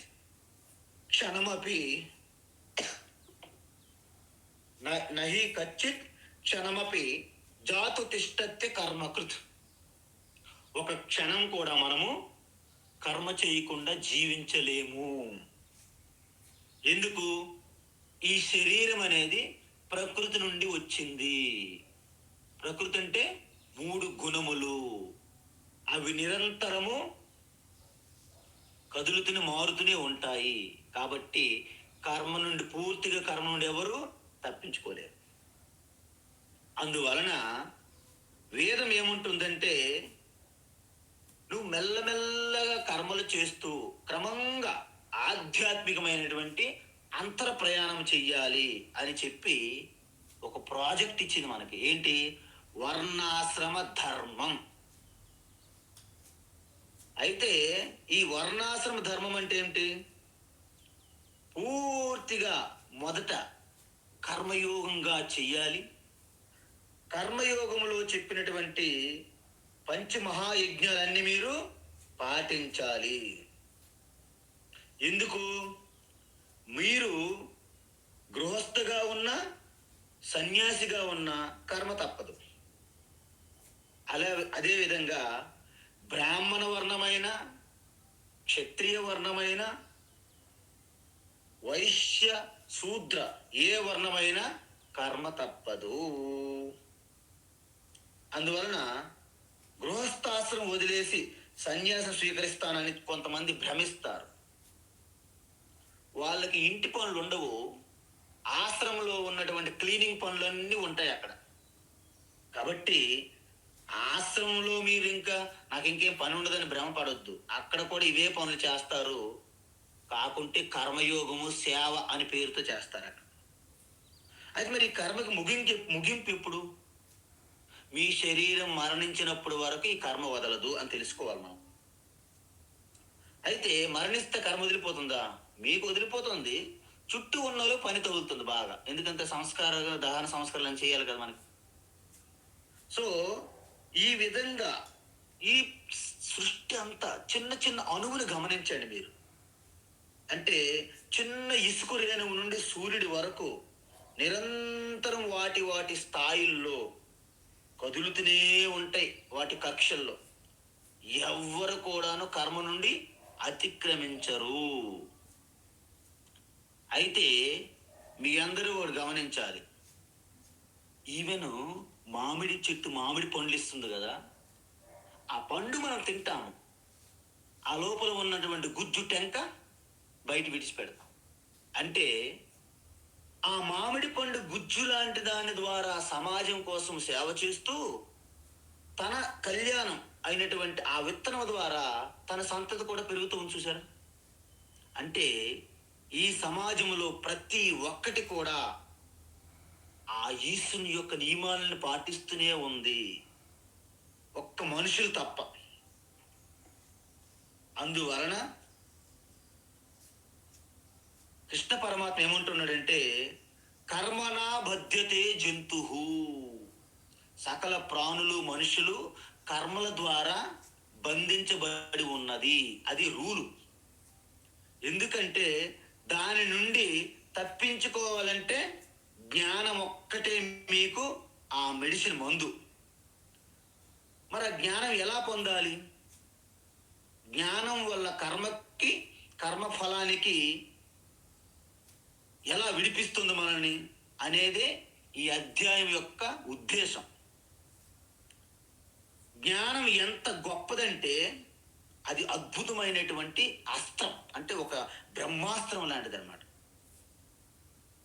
ఎందుకంటే సాక్షాత్ కృష్ణ పరమాత్మ అంటున్నాడు, ఏ అర్జున నన్నే చూడు. ఏంటి చూడాలి? నేను పుట్టిన జైల్లో భయంకరమైనటువంటి కారాగారంలో పుట్టాను. అలా పుట్టి వెంటనే ఆ యొక్క రాక్షసు మూకలు నా ఎంట పడేవి నన్ను హంతమొందించడానికి. వాటిని ఎదుర్కొంటూ ఆ రాక్షసులను అసురులను నుండి కాపాడుకుంటూ అలాగ వస్తూ నేను ఏ పని చేస్తున్నా నేనే చేస్తున్నాను అనే అభిమానం లేకుండా నేను చేయడం వలన ఈ కర్మకి ఆ బంధనములో చిక్కుకోకుండా నేను ఒక లీలలుగా చేస్తున్నాను అని చెప్పారు. అంటే ఏంటి? తస్య కర్తారమపి మా విద్య అకర్తారం అవ్యయం అన్నారు అక్కడ మనకి శ్లోకంలో. అంటే ఏంటి? ఆ కర్మల నుంచి నేను తప్పించుకోవట్లేదు అర్జున, ఆ కర్మలన్నీ నేనే చేశాను. కానీ వాటికి నా అంతరంగ అంటే నా యొక్క అంతరాత్మగా నేను వీటికి కర్తను కాదు అనే భావంతో నేను చేయడం వలన నేను నిరంతరము అవ్యయ స్వరూపంగానే ఉన్నాను. ఎలాగా? నిర్వికార రూపములోనే ఉంటాను. అందుకే ఒకరు అడిగారంట కృష్ణ పరమాత్మకి, మీరు ద్వారకా నగరం అద్భుతంగా కట్టావు కృష్ణ అన్నాడు. నేను ద్వారకా నగరాన్ని నేనేం నిర్మించలేదు అన్నారట ఆయన. అదేంటి అందరూ నువ్వే కదా కట్టారంటున్నారు? అందరు అంటున్నారు, కానీ నేను కట్టాననే భావంతో నేను ఎప్పుడు ద్వారకా నిర్మించలేదు అన్నట్టు ఆయన. సో ఈ విధంగా ఈశ్వరుడు కూడా తన యొక్క సృష్టి కర్మ, ఈ జగత్తు సృష్టి అనే కర్మ ఆయనకు ఉంది. మరి సృష్టి తర్వాత అలాగ డేటాలతో కడుక్కొని కూర్చుంటాడా? దాన్ని స్థితిగా చూడాల్సిన కర్మ బాధ్యత ఈశ్వరునికే ఉన్నది. ఈ రెండు బాగానే ఉన్నాయి. మరి మూడో కర్మ మరి తనకి ప్రళయంలో చేయించడానికి ఆయనే చెయ్యాలి. ఎంత బాధాకరమైనటువంటి ప్రళయం చేసే ఈశ్వరుడి కర్మ. కానీ మూడింటి అందు కూడాను ఎటువంటి ఆసక్తి లేకుండా, రాగము ద్వేషము లేకుండా, గుణాతీతంగా, పుణ్యపాపాలకి అతీతంగా ఉంటాడు ఈశ్వరుడు. అందువలన మనం ఈ సృష్టిలో వచ్చిన తర్వాత ఈ జగత్తు యొక్క సమతుల్యతను కాపాడి మనము కూడా ఆ ఈశ్వరుడి వలె లీలలు చేసే విధానము, మోక్షం పొందే మార్గము మనకి సాక్షాత్ ఈశ్వరుడే మనకు అందించాడు జ్ఞానం. అదే వేదము అంటారు, వేదాలు. అందువలన మన ఇష్టాయిష్టాలకి, అంటే ఒక వ్యక్తిగత ఇష్టాయిష్టాలకి, సమాజం యందు మీ యొక్క బాధ్యతకి, మీరు రెండింటి మధ్య ఘర్షణ వస్తుందేమో స్వామీజీ. అందువలన ఎటువంటి ఘర్షణ, ఎటువంటి ఇబ్బంది కలగకుండా ఉండేందుకే ఈశ్వరుడు ద్వారా వేదముతో వర్ణాశ్రమ ధర్మం అనేది ప్రవేశపెట్టడం జరిగింది. అందువలన వర్ణాశ్రమ ధర్మములో ప్రతి వ్యక్తిగతంగా వృద్ధి చెందుతూ పైకెళ్తుంటాడు. తద్వారా సమాజం అంతటికి కూడాను మేలు జరుగుతుంది. అది వర్ణాశ్రమ ధర్మం యొక్క ముఖ్యమైనటువంటి ప్రయోజనం. అయితే ఇందులో ఫస్ట్ ఆశ్రమ వ్యవస్థ తీసుకుందాం. ఆశ్రమ వ్యవస్థ అంటే ఏంటి? బ్రహ్మచర్యాశ్రమం, గృహస్థ ఆశ్రమం, వానప్రస్థ ఆశ్రమం, సన్యాస ఆశ్రమం అంట. అయితే బ్రహ్మచర్య ఆశ్రమం అనేది మొట్టమొదటిది. అంటే ఏంటి? మీరు విద్యార్థిగా, గురుకుల వాసిగా కానీ, గురువు ద్వారా ఉపదేశాన్ని పూర్తిగా తెలుసుకొని, అంటే ఏంటి, మీకు ప్రాపంచిక అవసరాలైనటువంటి తిండి బట్ట ఉండడానికి గూడు, ఇవి కామన్, అందరికీ కావాలి. సో అటువంటి సాధారణంగా కావలసినటువంటి అవసరాలు వద్దని వేదం ఎప్పుడూ చెప్పదు మనకి. కానీ వాటితో పాటు మీరు ఆధ్యాత్మికంగా ఎదగాలని మీకు ఆ జ్ఞానం అందిస్తుంది. అందువలన మనకి బ్రహ్మచర్య స్టూడెంట్ దశలోనే మనకి 2 ప్రయోజనాలు సిద్ధిస్తున్నాయి. ఒకటి, వ్యావహారిక జ్ఞానంతో పాటు ఆధ్యాత్మిక జ్ఞానం అందిస్తుంది వేదము. అందుకే ధర్మాల మధ్య వివేకము, సత్యం వద ధర్మం చర, మాతృదేవో భవ పితృదేవో భవ ఆచార్య దేవో భవ అతిథి దేవో భవ, ఇవన్నీ బ్రహ్మచర్య స్టూడెంట్ లైఫ్లోనే తెలుసుకుంటారు. అందువలన ప్రతి పెద్దవాళ్ళందరికీ గౌరవిస్తూ నమస్కరిస్తారు, చిన్నవాళ్ళకి ప్రేమిస్తారు, ప్రకృతిని ఆరాధిస్తారు అన్నమాట. బ్రహ్మచర్య ఆ ఆశ్రమంలో నేర్పుతారు ఉపదేశం. ఆ జ్ఞానంతో గృహస్థాశ్రమంలో ప్రవేశిస్తారు. అంటే గురుకులములో నేర్చుకున్న ఆ జ్ఞానంతో ఎలా ఆచరణలో పెట్టాలి అంటే మనకు ఆల్రెడీ చెప్పాం, పంచమహాయజ్ఞాలు. అందుకే వేదము అంటే నువ్వన్నీ సాధించు, పేరు ప్రఖ్యాతులు, డబ్బు, ధనము, ఆస్తులు, పాస్తులు అన్నీ సాధించు ధర్మబద్ధంగా. సాధించిన తర్వాత ఒక పంచమహాయజ్ఞం అనే రూపములో, కర్మయోగములోకి నువ్వు మెల్లగా మారాలి. అందువలన ఆ వేదం ఏం చెప్తుందంటే, మెల్లమెల్లగా నీ బయట సంపాదనతో పాటు అంతర్ముఖంగా ఉన్నటువంటి ఆ గొప్ప ఆధ్యాత్మిక సంపద కూడాను వృద్ధి చెందుతుంది అని చెప్తుంది. అందుకే మనకి వేదములు ఏమన్నారు? నీకు అన్ని సమకూరాలి, నువ్వు గొప్పవాడు అవ్వాలి, నీకు వస్తువులు, వస్త్రాలు, డబ్బు, ధనము, గోవులు అన్ని పుష్కలంగా నీకు రావాలి అని వేదం కూడా చెప్పింది. ఆవహంతి వితన్వానా కుర్వాణా చీరమాత్మనః వాసాంసి మమ గావశ్చ అన్నపానే సర్వదా తతో మే శ్రియమావహ అన్నది. యశో నేసా నిస్వాహ శ్రేయాన్వశ్య సర్వస్య సోసా నిస్వాహ అన్నది. అంటే ఏంటి? వేదం మీకు మీకు అత్యంత ఐశ్వర్యవంతమైనటువంటి ధనము మీకు వర్ధిల్లుగాక అని వేదం మీకు మంచి ఆశీర్వచనం ఇచ్చింది. వేదమేమి మీరందరూ కాషాయాలు కట్టుకొని అడవుల్లోనూ నదీ తీరాల్లోనూ భిక్షపాత్ర పట్టుకొని తిరగాలని ఏం చెప్పలేదు. అందరూ కూడాను అన్ని ధర్మబద్ధమైనటువంటి కోరికలు తీర్చుకుంటూ మెల్లగా ఆ కోరికలు లేని దశలోకి వచ్చి ఆ యొక్క అంతఃకరణ శుద్ధితో పవిత్రమైన హృదయంతో జ్ఞానం తెలుసుకొని మోక్షం పొందమని చెప్పింది. అందుకే ఇంకొకటి ఏమంటుంది వేదము?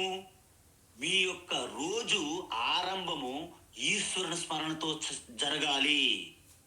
అంటే ఈశ్వర స్మరణతోనే ప్రారంభించాలి రోజు. మనము ప్రతిదినము ఈశ్వరుని చింతనతోనే అన్ని పనులు మీ వృత్తి చేస్తూ ఉండాలి. పడుకునేటప్పుడు నడుము వాల్చినప్పుడు కూడా పరమాత్మ అని ఒక స్మరణ చేసి మీరు నిద్రపోవాలి అంటున్నది. ఈ విధంగా ఎవరైతే చేస్తారో, అందుకే సనాతన ధర్మం ఏం చెప్తుంది? తన కోసం కూడాను కార్యక్రమాలు కర్మలు చేస్తే తనకి ప్రయోజనం పొంది సమాజానికి కూడాను లాభం చేకూరుస్తారు గృహస్థు ఆశ్రమము. సర్వే భవంతు సుఖినః, సర్వే సంతు నిరామయాః, సర్వే భద్రాని పశ్యంతు, మా కశ్చిత్ దుఃఖ భాగ్ భవేత్ అని ఆ వేద వాక్కు చెప్తుందనమాట. అందరూ సుఖంగా సంతోషంగా ఉండాలి, అందరూ ఆరోగ్యంగా ఉండాలి, ఎవరికి దుఃఖము బాధ కలగకూడదు. చూసారా వేదము యొక్క ప్లాన్ ఎంత బాగుంటుందో.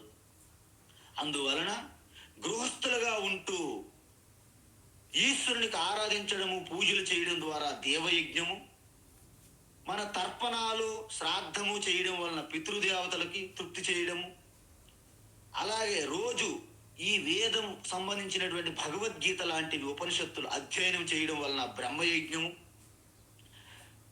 అనాథులకి అంటే ఎవరైతే సామాజికంగా బాధపడుతున్నారో, దుఃఖిస్తున్నారో, ఆకలిగా అలమటిస్తున్నారో వాళ్ళకి చేయూత సేవ చేయడం ద్వారా మనుష్య యజ్ఞము, చుట్టూ ఉన్నటువంటి ప్రాణులకి పరిసరాలను పరిరక్షించడం ద్వారా భూత యజ్ఞము, అంటే పంచమహాయజ్ఞాలు నిరంతరము చేస్తూ గృహస్థాశ్రమం నుండి అత్యంత ఉన్నతమైనటువంటి స్థితిలోకి మీరు రావచ్చును అని చెప్పారు. అయితే తర్వాత వానప్రస్థము అన్నారు. అంటే ఏంటి? గృహస్థులు చాలా బిజీగా ఉన్నటువంటి మీరు మెల్లగా ఆ చిక్కులు విడిచిపెట్టి ఆ అధికారాలు బాధ్యతలు తర్వాత పిల్లలకి అప్పగిస్తూ మెల్లగా బయటి చేసే పూజల కంటే అంతర్ముఖంగా అంటే జపము, ఉపాసన, పారాయణం వీటి పని ఎక్కువగా టైం కేటాయిస్తే దాన్ని వానప్రస్థాశ్రమం అంటారు. అంటే ఆశ్రమంగా మీరు బయటికి ఆశ్రమంకి వెళ్ళవచ్చు, ఇంటిలోనే మీరు అంతర్ముఖంగా కూడా ఉండవచ్చును అని అర్థం. లాస్ట్ చివరిదైనటువంటి సన్యాసాశ్రమం. సన్యాసాశ్రమం అంటే ఏంటి? అంటే వాస్తవానికి ఇంటి నుండి పూర్తిగా బయటికి వెళ్ళి మీరు సన్యాసాశ్రమం స్వీకరించవచ్చును, లేదా మీలో రోజు రోజుకి ఆ విరక్తి భావన, వైరాగ్యం పెంచుకోవచ్చును. అంటే కుటుంబ సభ్యుల్లో ప్రతి దాంట్లో మన యొక్క ముక్కు దూర్చకూడదు, ప్రతి దాంట్లో మనం దూరిపోవడం, మొట్టమొదటి నుంచి వచ్చినటువంటి అధికారము ఆ యొక్క అలవాటు ప్రకారంగా ప్రతి దాంట్లోనూ కలుగు చేసుకోవడం చేయకూడదు. మీరు చేసే ప్రతి శారీరకంగా కానీ మానసికంగా కానీ ఈశ్వరునికి అర్పిస్తే దాన్నే సన్యాసాశ్రమం అంటారు. అంటే మానసికంగా మీరు కర్తలు కాదు, నడిపించేదంతా నారాయణుడే. అర్థమవుతుందా? మొత్తం శివుని ఆజ్ఞ లేని శివమైన కుట్టదు అనే ఒక సిద్ధాంతముతో అంతా ఆ ఈశ్వరుడి లీల, ఆయన కృపా కటాక్షమే ఈ యొక్క యంత్రం నడుస్తుంది అని మీ శరీరాన్ని ఒక వాహనంగా చూస్తారు. అప్పుడు దాన్ని సన్యాసాశ్రమం అంటారు. దీంట్లో భగవద్గీత లాంటి ఆత్మ విద్య ప్రధానం. అంటే శ్రవణము, మననము, నిధిధ్యాసనంగా ఉంటుంది కాబట్టి దీనికి జ్ఞానయోగము ప్రధానంగా ఉండే ఆశ్రమాన్ని సన్యాసాశ్రమం అంటారు. సో ఈ విధంగా మీరు ఎప్పుడైతే ఆశ్రమ వ్యవస్థ మీరు శ్రద్ధాభక్తితో నిష్ఠగా చేస్తే మీలో ఒక మెచ్యూరిటీ వచ్చేస్తుంది. ఎలాగా? పచ్చిగా ఉన్న కొబ్బరి బొండం నుండి బాగా పండిపోయిన కొబ్బరికాయలే తయారవుతారు.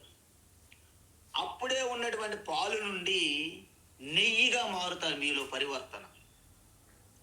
ఇలా మారడం వలన మీలో మెచ్యూరిటీ, అంతఃకరణ శుద్ధి ఉండి వివేక జ్ఞానం ప్రకాశిస్తుంది ఈ ఆశ్రమ వ్యవస్థ ఇలా పాటిస్తే. అయితే ఇది ఒక రకమైనటువంటి భాగం. ఇది వ్యక్తిగతంగా ఎక్కువగా ఆధారపడి ఉన్నది. ఇప్పుడు నేను చెప్పిన 4: బ్రహ్మచర్యము, గృహస్థ, వానప్రస్థ, సన్యాసి. మరి సమాజం దృష్టిలో మనం ఎలా మనము ఉద్ధరించుకొని సమాజానికి ఎలాగా సహాయం చేయాలి? దానిని వర్ణ వ్యవస్థ అంటారు. వర్ణ వ్యవస్థ. అందుకే శ్లోకములో చాతుర్వర్ణ్యం మయా సృష్టం అని చెప్పారు భగవాన్ శ్రీకృష్ణ. ఎలా 4 వర్ణాలు విభజించారు? గుణకర్మ విభాగశ అన్నారు. అంటే గుణం ఆధారంగా, వారు చేసే కర్మ ఆధారంగా 4 రకాల వర్ణములుగా వేదమే విభజించినది. మీరందరూ శ్రీకృష్ణ పని పాట లేకుండా ఈయనెవరు విడదీయడానికి? సమాజాన్ని 4 రకాలుగా ఆయనని విడదీశాడు 4 వర్ణాలుగా అని అనుకోవచ్చు. ఇది వేదములో ఉన్నది. ఆయన ఒక గురువుగా వచ్చి మనకు మరింత స్పష్టత ఇస్తున్నారు ఆయన పాపం.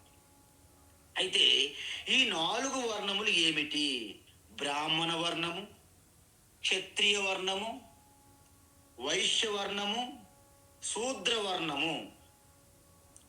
అయితే ఇక్కడ గుణము కర్మ ఆధారంగా జరిగింది అని చెప్పారు కృష్ణ పరమాత్మ.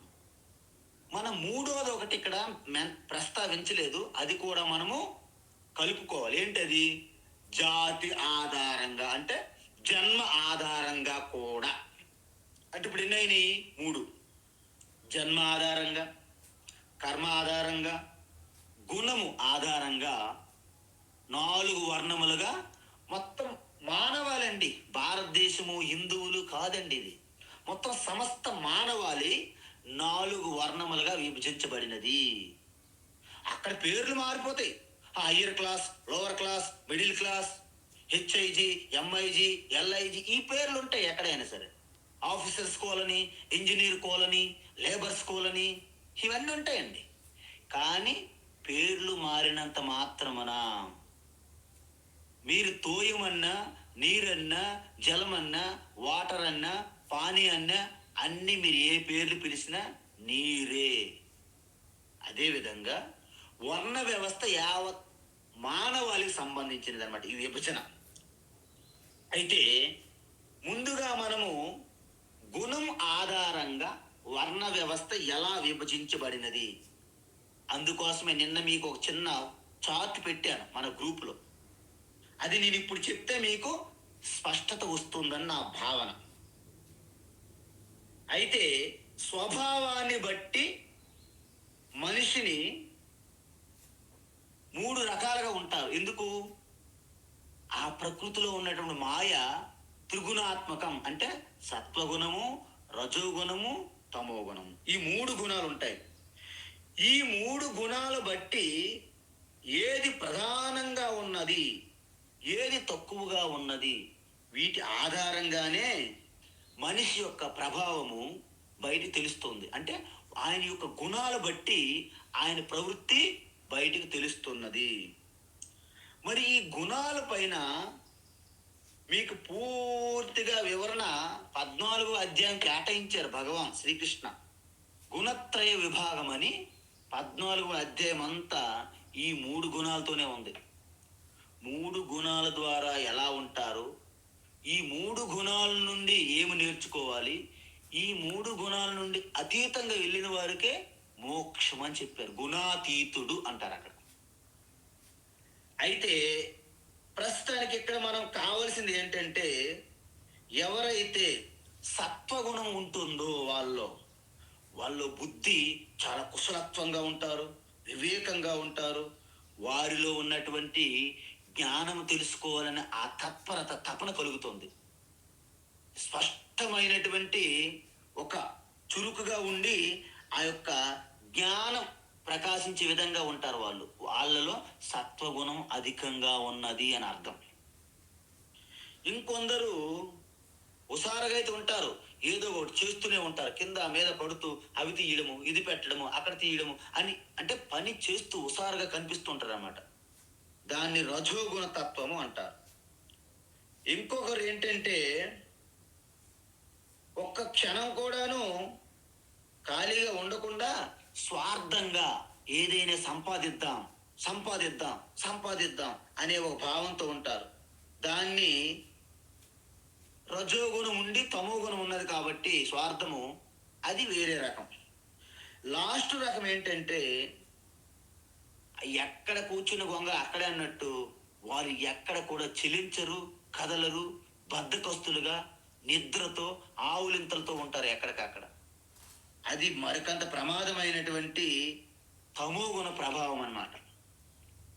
సో ఈ విధంగా మొట్టమొదటిసారి మనం చూసుకుంటే బ్రాహ్మణ వర్ణము.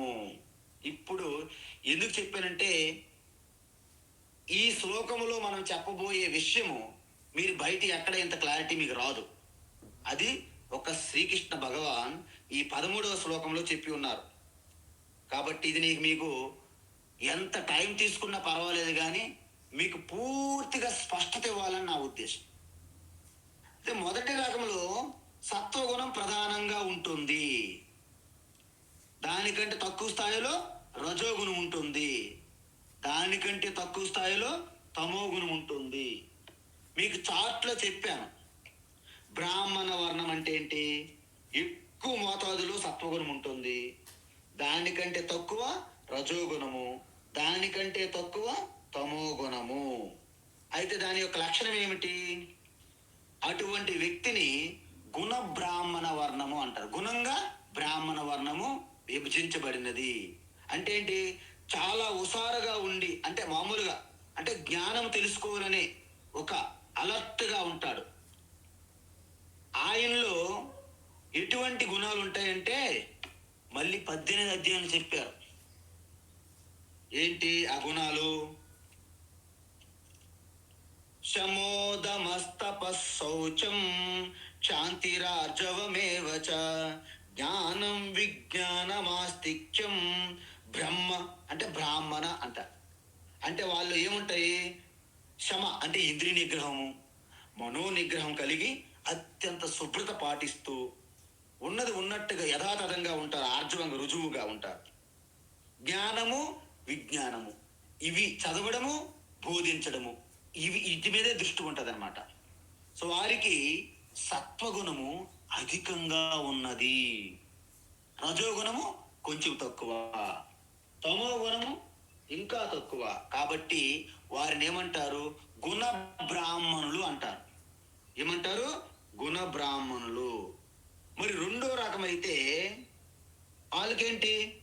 సత్వగుణము తక్కువ కానీ రజోగుణం ఎక్కువ.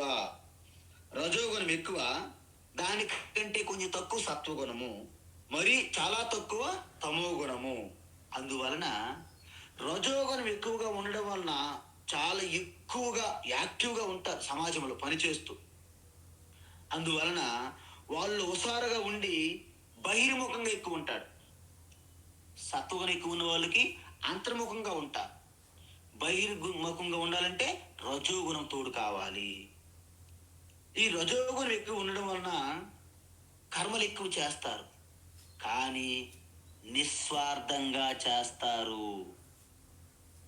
అందువలన ఆయనేంటి దాన ధర్మములు అంటే ఎలా ఉంటాడో ఎక్కువగా దాన ధర్మాలు చేస్తూ, శౌర్యము, తేజస్సు, ధృతి, దాక్ష్యము, అంటే యుద్ధములు ఎప్పుడు వెన్ను చూపరు అంటారు. అంటే చూడండి, మనకి ఈ యొక్క సోల్జర్స్, పోలీస్ డిపార్ట్మెంటు, వీళ్ళందరూ కూడాను వాళ్ళ గుణం ఏంటంటే రజోగుణ ప్రభావము, తరువాతది సత్వగుణము, అన్నిటికంటే తక్కువ తమో గుణము. సో వాళ్ళని ఏమంటారు? గుణ క్షత్రియులు అంటారు. మరి మూడో రకం ఏంటి? మూడో రకం ఏంటంటే రజోగుణం అధికంగా ఉంటుంది, దానికంటే కొంచెం తక్కువ తమో గుణము, సత్వగుణం అంటే మరీ తక్కువ. సో వారిని వైశ్య అంటే గుణ వైశ్యులు అంటారు. అంటే ఏంటి? బహిర్ముఖం ఉంటూ స్వార్థంగా చేస్తే గుణవైశ్యులు, బహిర్ముఖంగా ఉంటూ నిస్వార్థంగా చేస్తుంటే క్షత్రియ గుణ అంటే గుణక్షత్రియులు అంటారు. మూడవది ఏంటంటే వారికి పాపం తమో గుణం అధికం, దానికంటే కొంచెం తక్కువ రజోగుణము. మరి సత్వగుణము చాలా చాలా ఉన్నదా లేదా అన్నట్టు ఉంటారు అనమాట. సో వాళ్ళని గుణ శూద్రులు అంటారు. ఏమంటారు? గుణ శూద్రులు అంటే ఎప్పుడు బద్ధకంగా, అలసత్వంగా, నిద్రమత్తులు ఉంటారు అనమాట. ఎందుకు? అధిక మోతాదులో తమో గుణం ఆవరించి ఉన్నది. సో ఈ విధంగా మనం ఏం చూసాము? గుణాల ఆధారంగా వర్ణ వ్యవస్థ మనం చూసాము. మొట్టమొదటిది మనకేంటి? సత్వగుణం అధికంగా ఉంటుంది, దానికంటే తక్కువగా రజోగుణము, అన్నిటికంటే తక్కువ తమో గుణము. దానిని గుణ బ్రాహ్మణులు అంటారు. మరొకసారి చూసుకోండి. రెండవది రజోగుణం అధికము, దానికంటే తక్కువ బ్యాక్గ్రౌండ్లో సత్వగుణము, అన్నిటికంటే తక్కువ తమో గుణము. మూడో చూసుకుంటే అధికంగా రజోగుణము, దానికంటే కొంచెం తక్కువ తమో గుణము, అన్నిటికంటే తక్కువ సత్వగుణము. 4 గుణశూద్రుడు చూసుకుంటే అధికంగా తమో గుణము, దానికంటే తక్కువ రజోగుణము, అన్నిటికంటే చాలా తక్కువగా సత్వగుణం ఉంటుంది. ఈ విధంగా మనము గుణం ప్రకారంగా 4 వర్ణాలు మనము చూసాం. అయితే ఇప్పుడు కర్మ ప్రకారంగా చూడాలి. కర్మ ప్రకారంగా వీళ్ళని అంటే ఏంటి?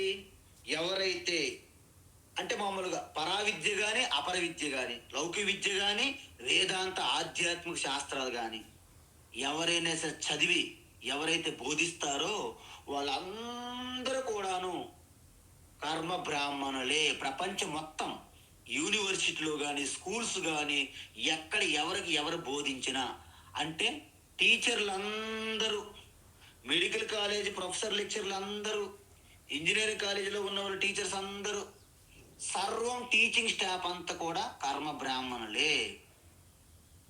మరి రెండవది ఏంటంటే ఎవరైతే మిలిటరీ, డిఫెన్సు, ఎవరైతే రాజకీయ వ్యవస్థ, పరిపాలన, రక్షణ ఇవన్నీ ఎవరైతే చూస్తున్నారో వాళ్ళందరూ కూడాను కర్మక్షత్రియులు.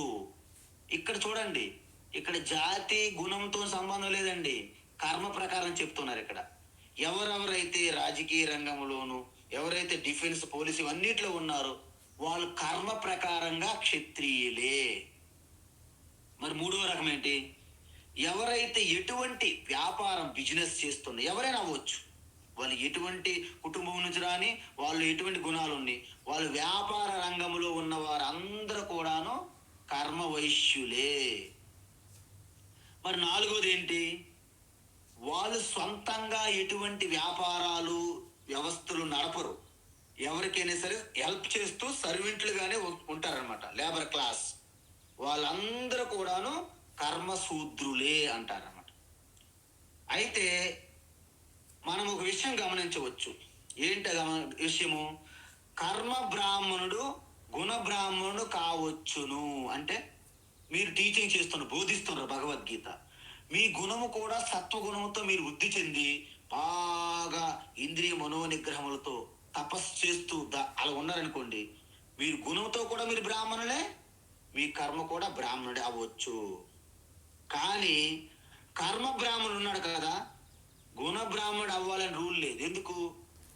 కర్మ బ్రాహ్మణుడు అంటే నేను టీచర్ని, సన్యాసిని, నేనేమో రుద్రాక్ష మాలలు గారు వ్యాపారాలు పెట్టుకున్నాను అనుకో వెనక పక్కన, నేను కేవలము కర్మ బ్రాహ్మణుడే కాదు, నేను కర్మ వైశ్యుని అవుతున్నప్పుడు. ఎందుకు? నా కర్మ ఏంటి అక్కడ? నేను టీచింగ్. కానీ నా గుణం ఏంటి? నేనేమో శాస్త్రం చదువుకోవాలి, కానీ వ్యాపారం కూడా చేస్తున్నా నేను, రుద్రాక్షల వ్యాపారం. ఆ వ్యాపారం ఎవరిది? గుణము అది వైశ్యులది. అందువలన ఒక వ్యక్తి వేదాలు బోధించవచ్చు, కర్మ ప్రకారంగా కర్మ బ్రాహ్మణుడు. కానీ ఆ వేదముల యొక్క పుస్తకాలు అమ్ముతూ లాభం పొందాడు అనుకోండి, ఆడేమవుతాడు? గుణవైశ్యుడు అవుతాడు. రుద్రాక్షమాలలు పుస్తకాలు అమ్మాడు అనుకోండి, ఆడు గుణవైశ్యుడు అవుతాడు అనమాట. అందువలన ఒకే వ్యక్తి కర్మ బ్రాహ్మణుడుగా ఉండొచ్చు, గుణ బ్రాహ్మణుడుగా ఉండొచ్చు, ఉండకపోవచ్చు కూడా. అంటే మీకేమర్థమైంది? కర్మ ఒకటి, గుణం ఒకటి వేరువేరుగా కూడా ఉండవచ్చును. ఇప్పుడు మీకు అర్థమైంది కదా. గుణాల వలన మీ గుణము సత్వగుణం ప్రధానమైతే మీరు బ్రాహ్మణులు, మీరు టీచింగ్లు కూడా చేస్తారు. రజోగుణం ప్రధానంగా ఉంటే, వెనక సత్వగుణం ఉంటే వాళ్ళు క్షత్రియ గుణము. రజోగుణం ప్రధానంగా ఉండి తమోగుణం వెనక ఉంటే వైశ్యులు. తమోగుణం ప్రధానంగా ఉండి దాని వెనక రజోగుణం ప్రధానం లేకుండా తమోగుణం ఉండి రజోగుణంతో ఉంటే శూద్రులు అంటారు. సో ఈ విధంగా మీకు చార్ట్ పెడతాను, ఒకసారి మీరు గమనించాలి. ఇప్పుడు మూడవది ఒకటి ఉన్నది. ఏంటి? జాతి ప్రకారంగా. అంటే పుట్టుకతో కూడా మీకు వర్ణ వ్యవస్థ అనేది చెప్పవచ్చును. ఎందుకు? ఎవరైతే దీర్ఘకాలంగా ఆ బ్రాహ్మణ కర్మ ఎవరైతే శాస్త్రాలు చదివి బోధిస్తూ ఉన్నారో, అలాంటి కర్మ చేస్తూ ఆ బ్రాహ్మణ వర్ణంగా ఉన్న వారికి పుట్టే సంతానము పుట్టిన వెంటనే బ్రాహ్మణ వర్ణంగా పిలువబడతారు. అయితే ఈ పుట్టుక వలన మీకు కేవలము ఒక తల్లిదండ్రుల నుంచి వచ్చినటువంటి వృత్తులను మీరు పాటించగలుగుతారు. ఎందుకు? పుట్టుక వల్ల ఏర్పడిన విభాగము ఈ పుట్టుకకే జాతి లేదా జన్మ అంటారనమాట. అందువల్ల బ్రాహ్మణ పుట్టిన వ్యక్తికి జాతి బ్రాహ్మణుడు అవుతాడు. క్షత్రియులు పుట్టిన వాళ్ళు జాతి క్షత్రియ, అలాగే వైశ్యులు జాతి వైశ్యులు, అలాగే శూద్రులు జాతి శూద్రులు అవుతారు. ఇప్పుడు మీకు అర్థమైంది కదా. ఈ 4 పుట్టుకతో కూడా అవ్వచ్చును. ఇంకొకటి ఏంటి? గుణము ద్వారా కూడాను అవ్వచ్చును. ఇంకొకటి ఏంటి? కర్మ ద్వారా కూడా మీరు 4 వర్ణములుగా ఉండవచ్చును అన్నారు. అయితే ఇక్కడ ఒక గొప్ప విషయం ఏమిటంటే, మరి ఈ మూడింటి ద్వారా ఏది గొప్పది? కర్మ ద్వారా వర్ణ వ్యవస్థకి గౌరవించాలా బాగా? మరి జాతి ద్వారా వర్ణ వ్యవస్థ గొప్పదా? గుణము ద్వారా వర్ణ వ్యవస్థ గొప్పదా? అంటే ఇక్కడ ఏమంటున్నారంటే, సాక్షాత్తు 4 వర్ణములు కూడా భగవంతుని యొక్క అంగములుగా ఉన్నాయి. అంటే మనలో కూడా 4 భాగములు ఉన్నాయి. సాక్షాత్తు విరాటుడైనటువంటి విశ్వరూపములు కూడా 4 భాగములు ఉన్నాయి. దానినే పురుష సూక్తములు ఇలా చెప్పారు. బ్రాహ్మణో ఓస్యముఖమాసీత్ బాహురాజన్యకృతః ఊరు తదస్య యద్వైశ్యః పద్భ్యాగం శూద్రో అజాయత చంద్రమా మనసో జాతః చక్షో సూర్యో అజాయత అన్నారు. అంటే ఈశ్వరుని యొక్క ఈ ముఖ భాగము అంటే ఏంటి? నోరుతో మాట్లాడుతుందా లేదా? అంటే దానికి బ్రాహ్మణునిగా కల్పన చేశారు. మరి బాహుబలం ఉంటే రక్షించాలి కదా, దానికి క్షత్రియులుగా రూపకల్పన చూశారు. మరి అంతటికి ఆధారం ఇచ్చే తొడల భాగం, ఆ యొక్క ఉరు అంటే తొడల భాగం నుండి అది క్షత్రియ. మూడింటికి రక్షించే ఆధారంగా సేవ చేసే భాగము పాదములు. ఇప్పుడు మీరు చెప్పండి, మీ యొక్క భుజములు గొప్పవా, పాదములు గొప్పవా? తొడలు గొప్పవా, మీ తల గొప్పదే? అలా ఉంటుందండి. అన్నీ గొప్పవే, ఏది లేకపోయినా మనకి పని కాదు. కాబట్టి జన్మ ద్వారా ఎవరిని కూడాను జన్మ శూద్రులు తక్కువ వాళ్ళు, జన్మత బ్రాహ్మణులు గొప్పవాళ్ళు అంటే అది అపరాధము, అది పాపము అని చెప్పారు శాస్త్రంలో. జన్మ మూలంగా మీరెవరిని చిన్నవాళ్ళు పెద్దవాళ్ళుగా అనుకోకూడదు.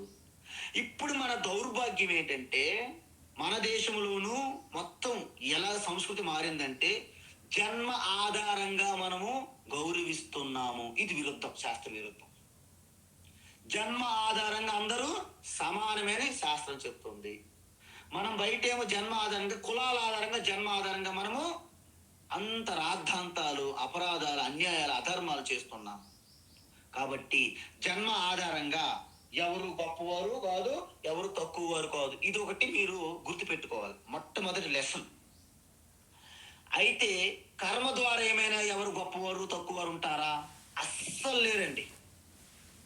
ఎందుకంటే మనకి వాష్రూములు శుభ్రపరిచే వాళ్ళు, పారిశుద్ధ కార్మికులు తక్కువవారు, టెంపుల్లోనూ వేదములు బోధిస్తూ అర్చన చేసే పురోహితుడు గొప్పవారు అని మన భ్రమ. ఎందుకంటే మన కార్యక్రమాలు, భోజనం చేస్తున్న నోరు గొప్పదా, మరి మలమూత్రాలు విసర్జిస్తున్నటువంటి ఆ ఇంద్రియములు నీచమైనవా? అలా ఉండదండి. ఒక్కసారి ఆగిపోతే మనకు తెలుస్తుంది మన బాధ ఏంటో. సిస్టమ్ అంతా ఆగిపోతుంది. మన వెంటిలేటర్లు పెడతారు మనకి ఐసీయూలో. అంటే కర్మ ద్వారా ఒకటి గొప్ప పని, ఇంకొకటి చెడు పని అంటూ ఉండదండి. వంట, క్లీనింగు, టీచింగు, వ్యాపారము, మిలిటరీ, పరిపాలన, అన్ని పనులు కూడాను ఈశ్వరుని యొక్క కర్మ ఆధారంగా వచ్చినాయి. కాబట్టి అన్ని కార్యక్రమాలు, కర్మలు గొప్పవే. అందువలన పారిశుద్ధ్య కార్మికులకు కూడాను పాద ప్రక్షాళన చేసి ఆ మధ్యన పూజ చేశారు మన ప్రధానమంత్రి నరేంద్ర మోడీ గారు. కాబట్టి మీరు కర్మ ఆధారంగా విభజించకూడదు. కానీ సమాజం ఏమైంది? ఇప్పుడు కర్మ ఆధారంగా విభజించింది. అందువలన మనము దానికి మూల్యం చెల్లించుకుంటున్నాం. అయితే మరి దేని ప్రకారంగా మనం గౌరవించాలి? గుణం ఆధారంగా మనము గౌరవించాలి. కాబట్టి ఎవరైతే సత్వగుణ సంపన్నులుగా ఉంటారో ఆ గుణం ఆధారంగా మనం వారిని గౌరవించి తీరాలి. గుణం ఆధారం అంటే ఏంటి?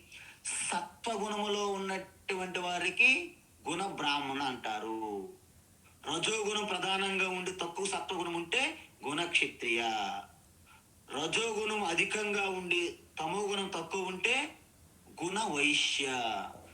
తమోగుణం అధికంగా ఉండి రజోగుణం తర్వాత ఉంటే గుణ శూద్ర.